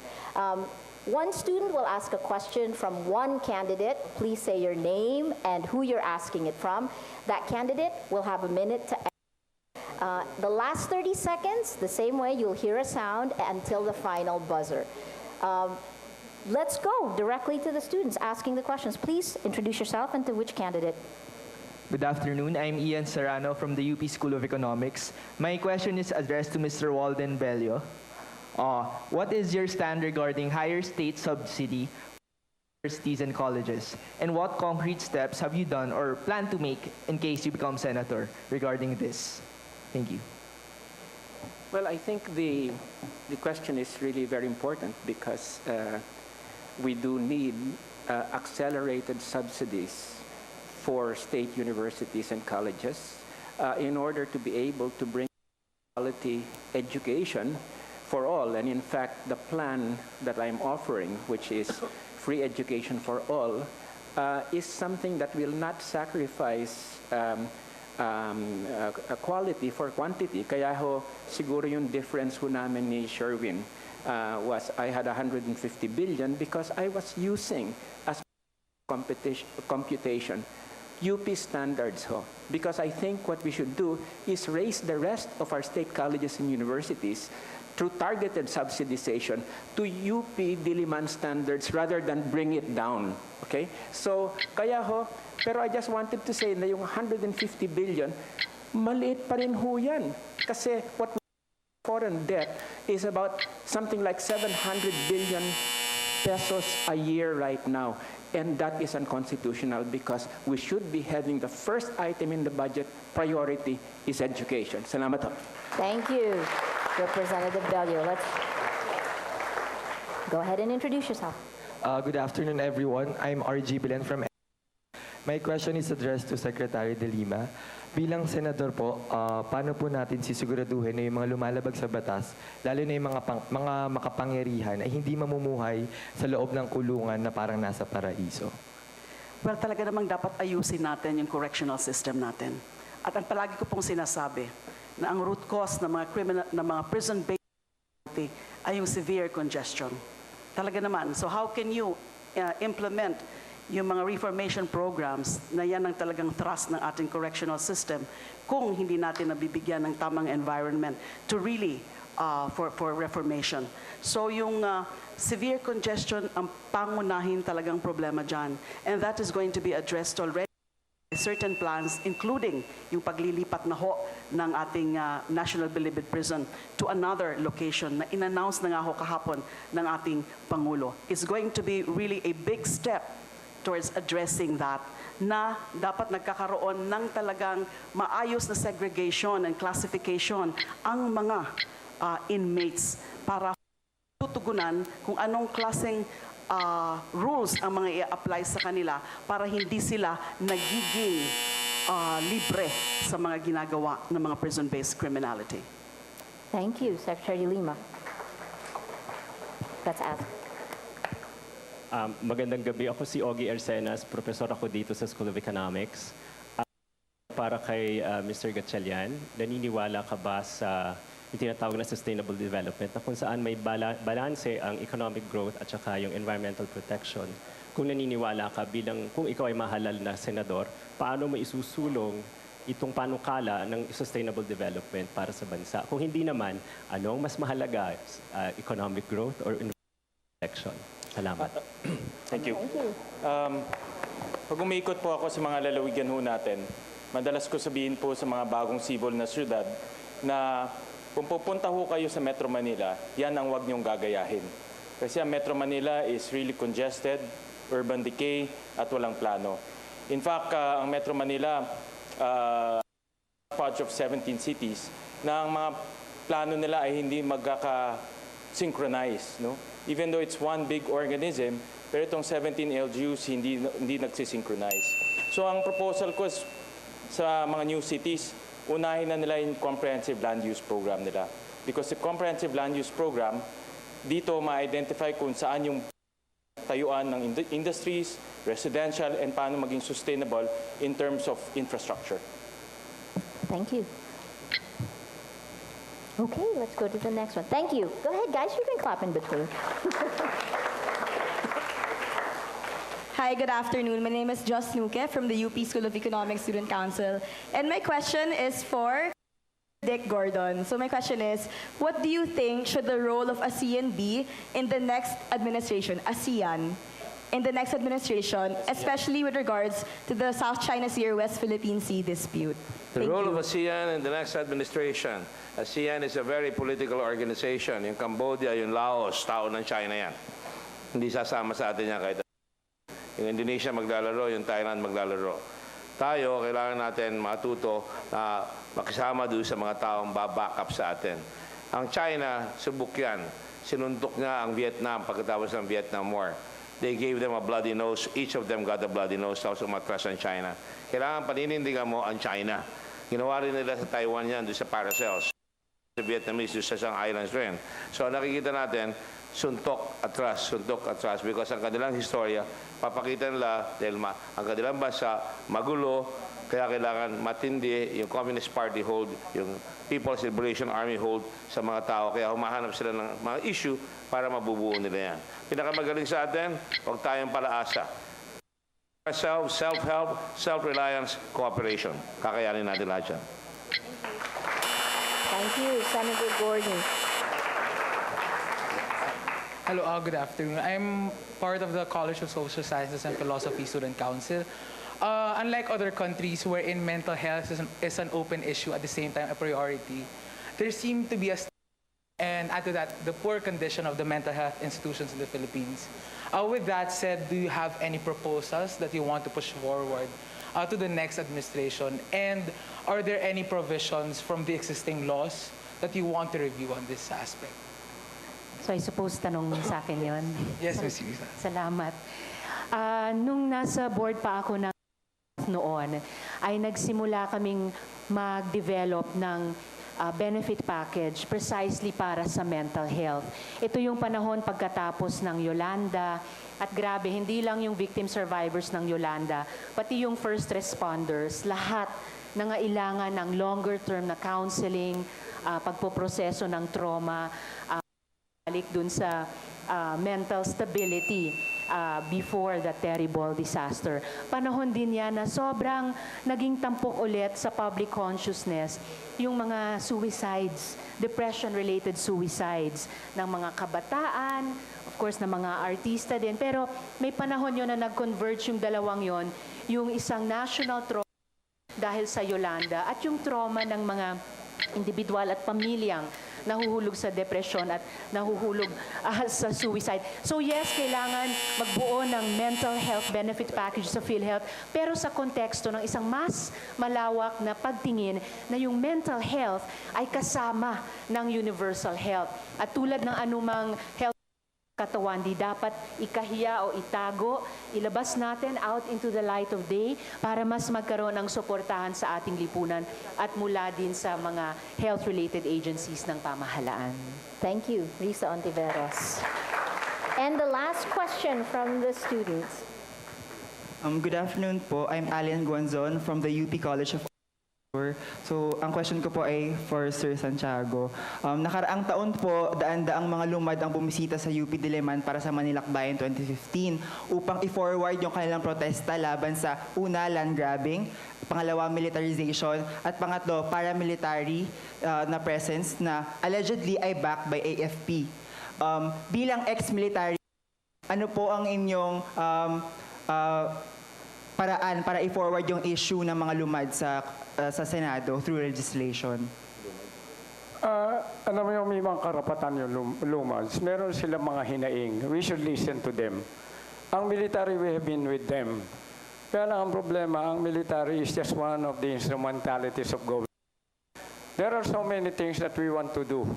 As a former military man, marami kaming alam na solusyon sa problema. But you know, civilian supremacy over the military is there. Minsan may gusto kong gawin, even deployment of troops. Ang nagpiprepare yan are the politicians. Ayaw namin lagyan, palalagyan sa amin. What can we do? No? So yung mga lumads, we will give them what is due to them. Ang military is there. As a matter of one of the leaders of the lumads sa Mindanao was a former military officer, si Colonel Noble. So familiar kami, and actually he's the one leading the way.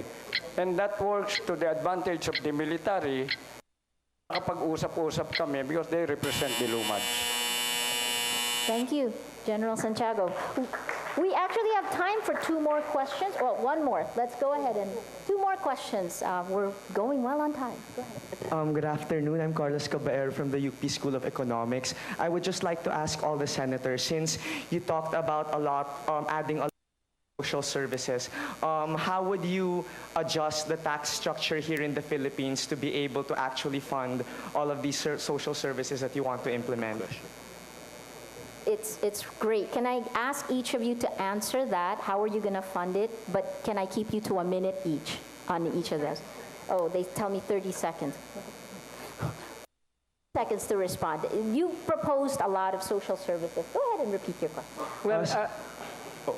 Well, unang-una ho talaga, talagang ma-readjust yung tax structure natin para we really have those classes and groups that have the capacity to pay, in fact, pay, and reduce tax for. The second thing is, you know, we're putting 1/3 of the national budget to repaying the foreign debt. 1/3, almost ₱1 trillion. We cannot develop, we cannot fund these programs without that. So what do? We really have to bring down the debt service payments, and it's about time we do that. Secretary Diliman. Para ho matugunan yan, kailangan ho talaga ng mas komprehensibong tax transformation bill or transformation law. Siyempre po, ang pinakamainit at popular na mga proposals ay tungkol sa lowering of the personal income taxes and even corporate income taxes. Pero siyempre, laudable po, talaga namang well-meaning yan na mga panukala. Pero we should be slow about this. We should really think of the overall impact of proposals like that on the economy. Thank you. Sherwin. On top of sa mga sinabi po ng ating mga kasama, ang smuggling for the last 5 years umabot to po ng 200 pesos. That's about 80 billion pesos in lost revenue. So smuggling alone, pag ito ay napahinto natin, 80 billion na ang makukuha natin na pwede tayong gumastos sa marami pang mga health services and other social services. Thank you. Okay, Sherwin Gatchalian. Now to Dick Gordon. Dagdagan niyo ang trabaho. Maraming walang trabaho. Kung may trabaho, pagka marami na may trabaho, pwede mong ibaba ang taxes. Pag maraming trabaho, pwede mong dagdagan ang pensyon sapagkat maraming contribution sa trabaho. Tamad ang gobyerno, hindi kumukuha ng trabaho. Nangyari sa amin sa Subic, 0 kami. Walang trabaho. We got investments, we got FedEx, we got Acer. Nagkatrabaho lahat ng tao. Nagkaroon ng income ang Subic. Kailangan trabaho. Kung ang foreign direct investment natin dito, ikatlo tayo sa kulelat. Kaya wala tayong tax. Kaya kahit sabihin niyo bahaba ang tax, 0 pa rin yan. Dick Gordon. Now we go to Risa Ontiveros. Para po ako sa isang socialized o progressive taxation system. Lalo na tax burden sa pinakamahihirap, sa minimum wage earners, sa low income families. Siyempre, ang particular na interest ko rin sa usapin ng buwis ay yung sin taxes.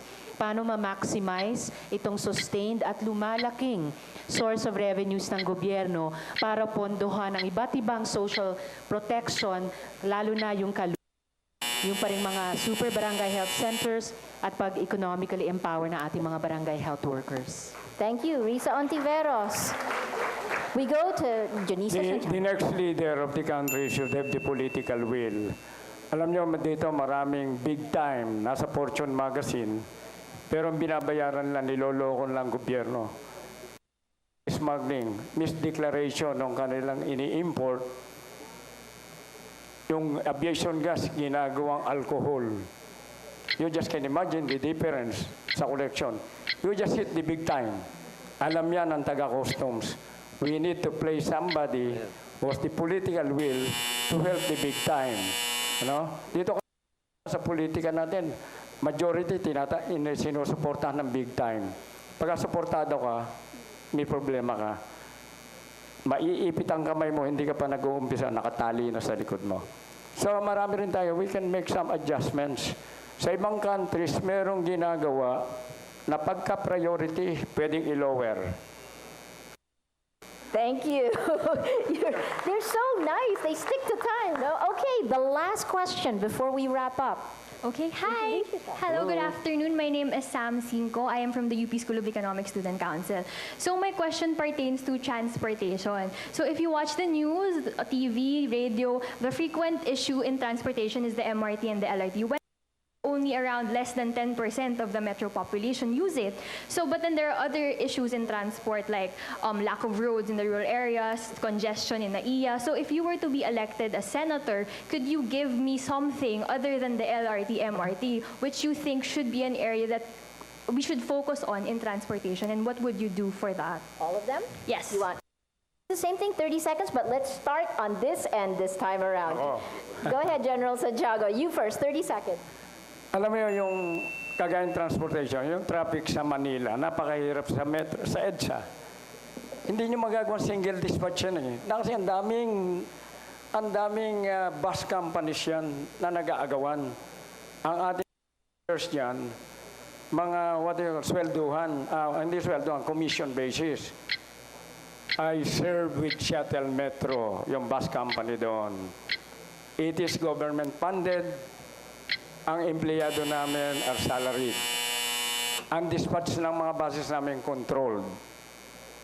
No? Controlled doon. Because kung kumita, kung hindi. It is service-based. Basta serbisyo. Okay. All right. Thank you. Thank you, General Santiago. Risa. Ayusin pa rin po yung MRT at sa pamamagitan yan, i-disperse yung mga trabaho, pati yung mga settlements palabas sa Metro Manila. Pero yung buong public transport, ayusin. Gawing sahuran yung mga bus drivers, ayusin yung sistema sa mga jeep, pati sa mga tricycle, sa mga looban. Yung ating shipping industry, archipelago tayo. So hindi lang sa Eastern Seaboard, sa buong archipelago, sa pamamagitan ng cabotage law, i-empower yan. Yung ating trend, north and south, at mabuhay kung ililipat na ang maraming ating himpapawid sa Clark para i-decongest ang NAIA. Thank you, Risa Ontiveros. We move to Richard Gordon. Decongest Manila, Cebu, Davao, Cagayan de Oro. May mga airports na ginawa dyan, may highway, pagkabila nun, imbitahin mo yung mga negosyo, pumunta sa tabi nun, maggawa ka ng bagong highway, magawa kayo ng mga bagong housing. Development dyan, dadami ang trabaho. Subic, Clark, and Manila, buksan ninyo yan, mga airport na yan, dalabas ang trabaho. Kaya kailangan ayusin yung railroad. Tayo lang ang basa, ninakaw yung railroad. From Subic, Manila to La Union, yung dati Argao, Manila to Bohol, meron Manila to Bicol, meron. Ngayon, awanin, nalpasin, walang trabaho. Patay kayong lahat. Thank you, Richard Gordon. We go now to Sherwin Gatchalian. Akin 3 letters lang, BRT, Bus Rapid Transit. It's cheap, it's fast to implement, and it's fit for our demographics and also our metropolitan area here in the Philippines. Itong Bus Rapid Transit or BRT, these are high capacity. Kaya ng 200 to 250 ang katao na sumasakay doon. May dedicated lane at computerized siya. So, ito yung solusyon na nakikita ko para sa Metro Manila. Thank you, Sherwin Gatchalian. We move on to Laila De Lima. Pareho rin po ang mga kasagutan ko, lalo na sa issue ng decongestion. Let's decongest Metro Manila. Alisin natin yung mga infrastructure, yung mga institutions, mga eskwelahan, educational institutions. And syempre, ang nakikita kong pinakapunot dulo rin ay kakulangan ng integrated public transport system na napabayaan all these years. So we've got to fix it. We have to introduce, honest to goodness, integrated public transport natin. Thank you, Laila De Lima. Thank you. And now we end with Walden Bello. Sumasang-ayon ako about focusing on the bus rapid transport system. Nagsimula na yung experimentation dyan sa Maynila, sa Cebu, at kailangan ma-extend ito sa EDSA, and I think it has possibilities. Pangalawa, talagang we need to reduce the new cars hitting the road. Registration every month yan, we need to reduce that to about 3,000 to 4,000. And also, we must have an accelerated phase out of vehicles that are very old, contribute to pollution, and with subsidies especially for middle class and poor people that have their vehicles phased out. Thank you. Thank you very much. My gosh, I wish we could execute all of what you guys have just said. We still have time for one last question, and the Rappler editors texted it to me. And the question is, we'll start from General Santiago. Who do you think will win for president and why?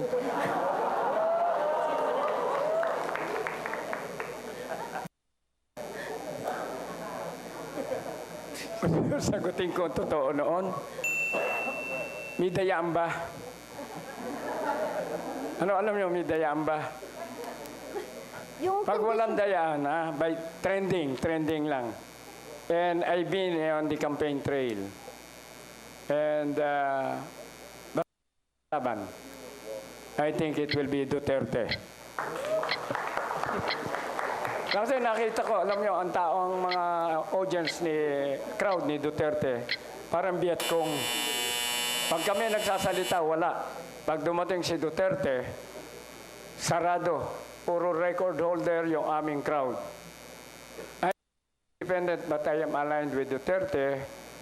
Okay, time's up. Thank you. Thank you, General Santiago. Let's go to Risa Ontiveros. Who will win for president and why?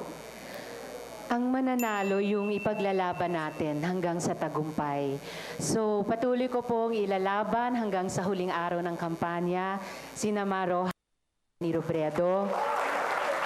Dahil alam nila ang mataas na stake sa eleksyong ito. Tingin ko po ay hindi nila bibiguin yung potensyal pa rin, hindi lamang na ikonsolida kung ano na ang mga nasimulang reform efforts ngayon, pero lalo itong palawakin at palalimin. Salamat, Risa Ontiveros. Richard Gordon, who will win for president and why? Who do you think will win? On the question. Who do you think will win? I think it will be fight between Mr. Duterte and Ms. Poe. Bakit? Duterte is very clear, malakas ang dating, galit ang tao sa corruption, galit ang tao sa patayan dito sa ating bayan, galit ang tao sa local government official, manalo si Duterte. Poe, antithesis. Ito si Poe, masinop, collected, mahinahon, at gusto ng tao, yung mabait, gusto ng tao, yun talagang may puso. Yun ang kailangan nila. Yan ang sinasabi nila. Salamat, Richard Gordon. Sherwin Gatchalian.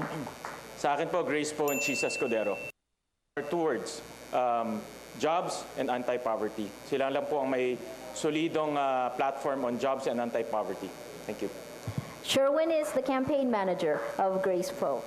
Kapatid niya. Expected na rin po. Oh, his brother. Sorry. I'm wrong. My apologies. Sorry. My apologies. Leila De Lima. Alam niyo na anong sagot ko dyan.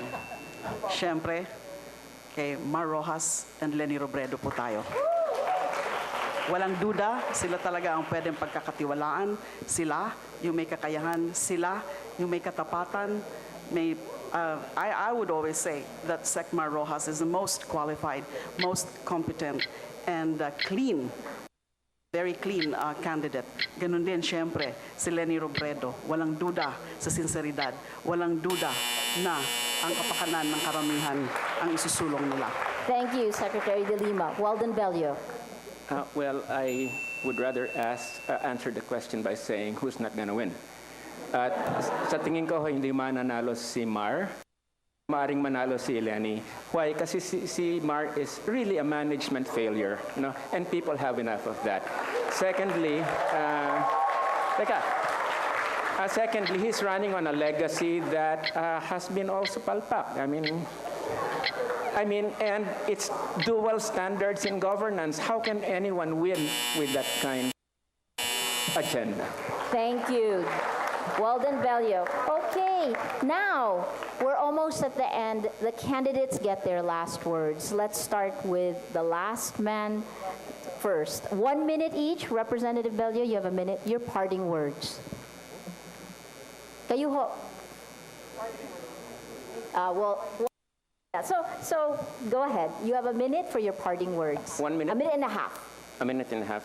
Okay, unang-una hindi ako tumatakbo para paligayahin ng mga botante, kundi to really lay out an agenda that I think is very important. Unang-una napakahalaga na talaga balik tayo sa good governance. Hindi maaari ang double standards.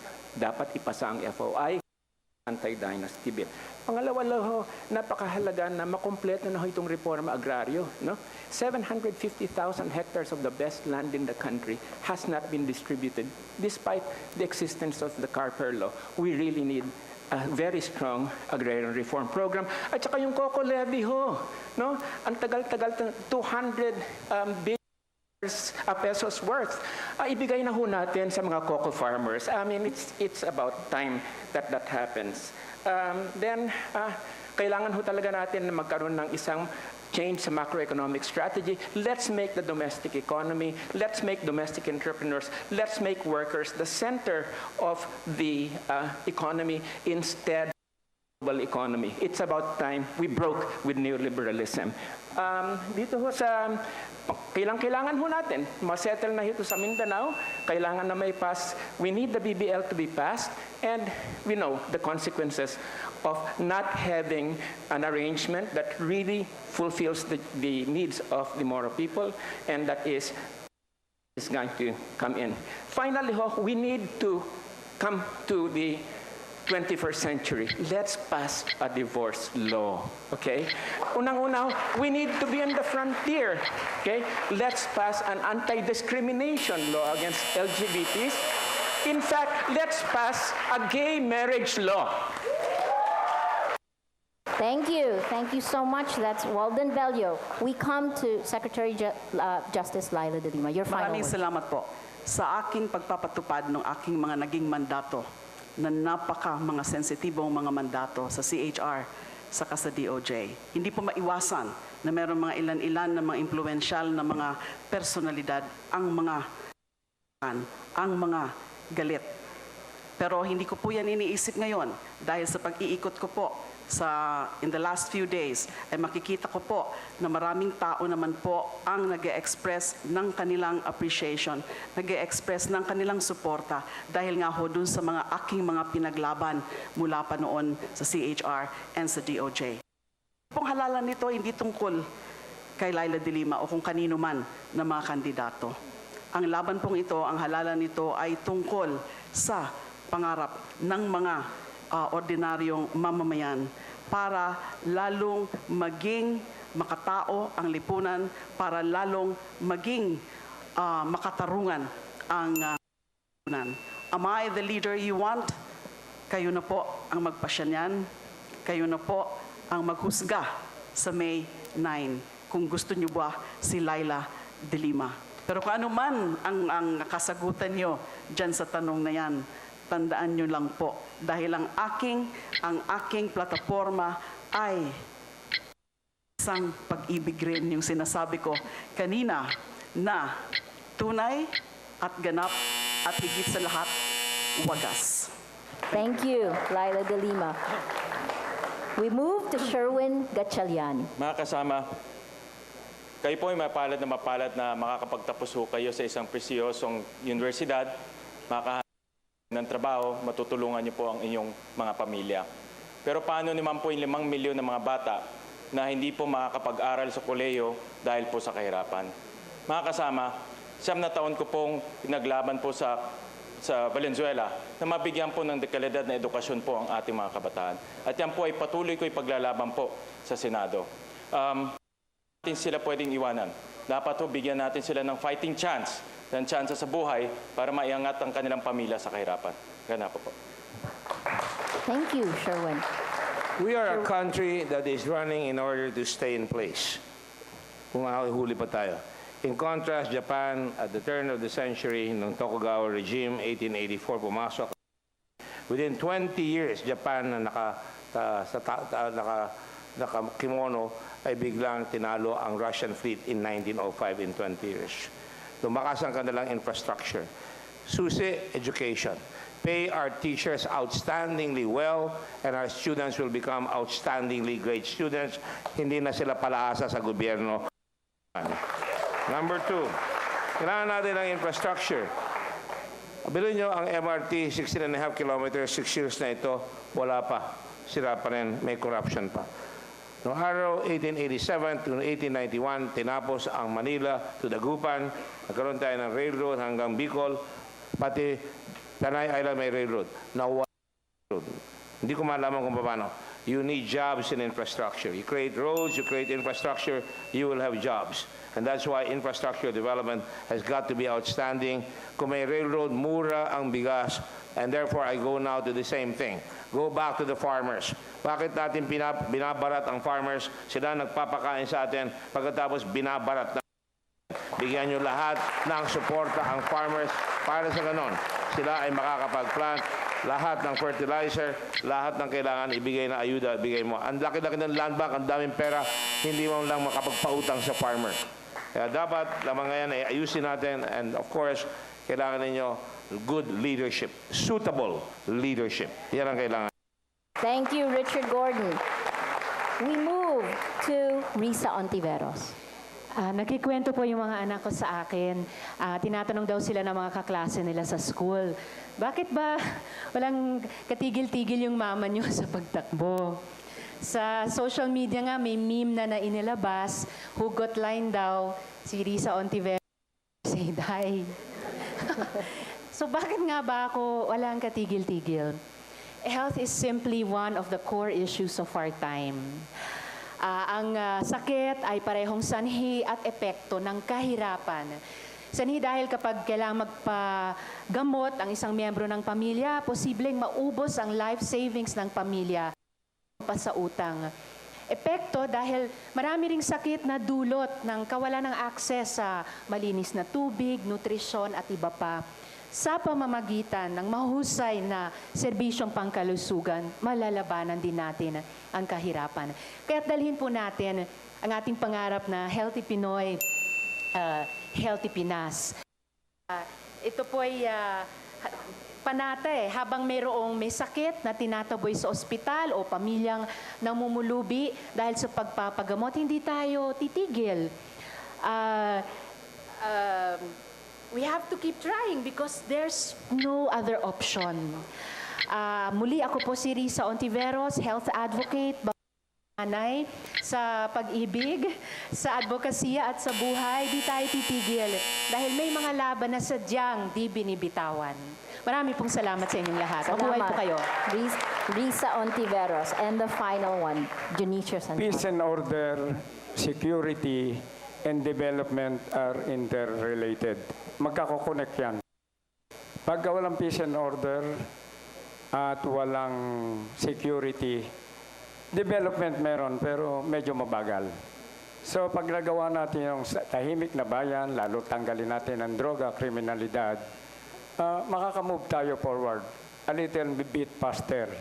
Ang description ko sa Pilipinas, because of the talent of the Filipinos, we are a Mercedes-Benz, but we are moving at the pace of Pakalesa, at a pace which we do not deserve, because we deserve a faster rate of improvement and development, because we have the capability and ability to do it. So yun lang po. Mahabang pa oras ang pag-uusapan natin pagka po detalye. Yun na lang sasabihin, peace and order, criminality, national security, development po tayo. General Santiago po ulit. Salamat po.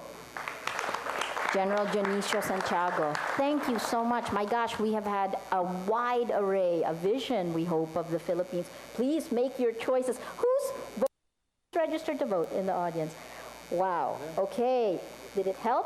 Here are the issues again that we tackled today. Corruption and governance, peace and governance in Mindanao, OFWs, very slightly, foreign policy connected with security, social inequality, disasters, and climate change. They laid out their vision and they're great. So please, let's give our candidates a round of applause. Thank you to everyone who watches tonight on Rappler, on Facebook, on Twitter, on television, through Media ng Bayan PTV4. Watch our next senatorial debate at the Far Eastern University next Friday, April 22. On behalf of all of us here at the University of the Philippines, our other PH Vote partners, Globe, 7-Eleven, Facebook, the UP community, thank you and good night. Thank you. Thank you. Let's do photos. Why don't you guys come up?